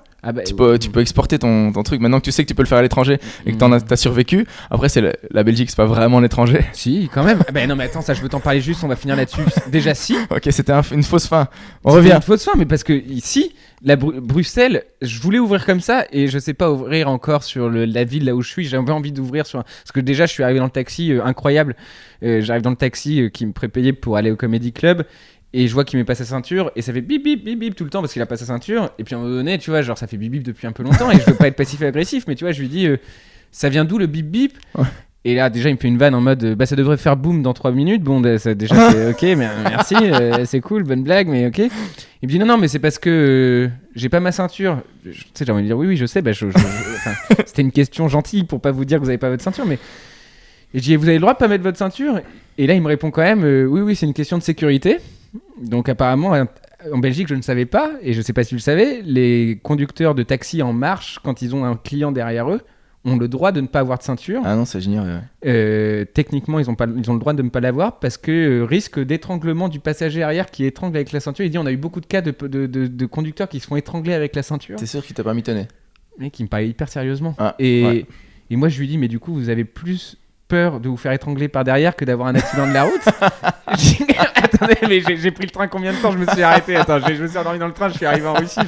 Je comprends pas. Et du coup, Bruxelles, pour finir là-dessus, quand même, je voulais en parler de ça. Bruxelles, c'est assez drôle parce que c'est à la fois une ville où si t'entends les petites gens français sur BFM ou je sais pas quoi, ils vont te dire c'est la crise, c'est à cause de Bruxelles, on peut rien faire, c'est à cause de Bruxelles, et on a l'impression que Bruxelles, ça vient, tous les mots de la France aujourd'hui viennent de Bruxelles. Alors c'est Commission européenne, mais Bruxelles, et en même temps c'est là où toutes nos personnes qui ont un peu d'argent vont, et du coup je trouve qu'il y a une dichotomie marrante avec Bruxelles. Si t'écoutes les Français dans la merde, ils disent que la crise vient de là, et si t'écoutes les Français riches, c'est là où ils vont en fait. Donc il y a un côté marrant avec la Belgique quand même, tu vois. Ouais, mais on est connectés, les amis. Nous on est là, on est tapis un peu dans l'ombre, on arrive, on envoie comme ça progressivement des petites gens et tout. Mais ouais, non, tu sais que Bruxelles, c'est qui Urbain Courty me disait que c'était en train de devenir un peu cool pour les Parisiens, notamment grâce aux rappeurs et tout. Urbain dit. Moi, je pense qu'Urbain, la parole d'Urbain et parole d'évangile. Parole d'Urbain et parole de Topito, donc parole d'évangile. T'as oublié une étape, mais c'est exactement ça. Non, mais c'est vrai qu'il me disait ça et je trouvais ça assez rigolo. Et puis au-delà de ça, moi, c'est vrai que par rapport à Bruxelles, on a repris donc le Comedy Club avec Alex Vizorek, et on a vraiment envie aussi qu'on a vraiment envie d'en faire une espèce de plateforme aussi c'est trop bien de faire pour ça. L'humour francophone en fait, parce qu'il y a Paris forcément qui est la mecque avec Montréal, mais on se dit pourquoi pas, c'est 1h25 finalement de Paris, c'est pas très loin et on a de quoi faire quoi. Il y a des humoristes ici, puis les humoristes français aiment bien venir ici et ça pourrait être un des nouveaux spots aussi de l'humour francophone. Non seulement un des nouveaux spots, mais pour moi une étape essentielle, et moi c'est ce qui me fait péter un plomb avec le stand-up francophone et que j'aimais dans le stand-up ricain et qui est en train d'arriver, c'est qu'on est des moments sur la route entre guillemets, et moi là ça m'a fait vraiment penser à une date de tournée ricaine, c'est-à-dire que enfin pour donner la petite anecdote aux gens, mais tu dors dans un petit studio en haut du Comedy Club, tu manges avec tous le patron du Comedy Club et les artistes qu'on joue avec toi après, tu machin, enfin t'as vraiment l'impression d'être dans une date de tournée sur la route, Minnesota machin etc, et moi je rêve de pouvoir faire Bruxelles 3 jours, Lille 2 jours, Nantes 3 jours, Marseille 3 jours, revenir à Paris faire une semaine et être moins résident, avoir moins ce système de résidence et être plus à droite à gauche, un peu partir partout. Et je trouve que il y a celui-là, je crois qu'à Nantes ils sont quand même assez cool, ils ont un truc assez bien fait, il y a le Quai du Rire à Marseille, il y a quelques spots pour pouvoir faire ça, mais que ça se démocratise, je trouve ça bien parce que ça crée vraiment, enfin pour un mec comme moi qui a pas encore de spectacle, pouvoir faire 20 minutes à Bruxelles et de me déplacer, de prendre un petit cachet, d'être pris en charge, enfin c'est cool. Très valorisant et en même temps ça te donne confiance et en même temps ça te donne envie de continuer quoi. Enfin c'est mais c'est aussi lié au fait que ce que j'étais sûr que ce que tu allais faire allait être cool et que ça allait bien se passer, et c'est aussi ça aussi quoi, sans quoi je t'aurais pas convié, mais non mais tout s'alimente aussi, et c'est sûr que être ici à Bruxelles et de pouvoir avoir aussi des stand-uppers parisiens, moi ça me permet de montrer aussi aux gens qui viennent voir qu'il y a une scène à Paris qui est une scène florissante dont on n'a pas toujours idée ici, parce qu'ici on est un peu confiné à ce qu'on fait et nos petits trucs etc, c'est déjà pas très évolué enfin pas évolué, mais c'est pas très j'ai pas dit évolué, je me suis trompé, c'est pas développé pardon. Mais et, alors, ils savent pas qu'à Paris il y a je sais pas combien de scènes ouvertes il y a à Paris par jour, etc. C'est un autre monde en fait. Ils savent pas que les mecs comme toi bossent, tu me disais que tu faisais 30-40 plateaux par mois parfois, vous bossez comme des chiens tout le temps, etc. Il y a un niveau qui est incroyable à Paris par rapport aux jeunes stand-uppers qui arrivent, etc. Et moi je trouve ça intéressant de montrer ça au public bruxellois et de dire voilà, regardez aussi ce qui se passe de l'autre côté et faire des passerelles comme ça, je trouve ça rigolo et intéressant à faire. Hyper cool. Bah écoute, c'était un plaisir. Super fausse fin. Voilà. Et maintenant on est sur la vraie fin, et merci beaucoup. Merci. Et je crois que t'es pas en retard. Il est 11h07 si t'es en retard. Je crois qu'après avoir vu ça, on peut mourir tranquille.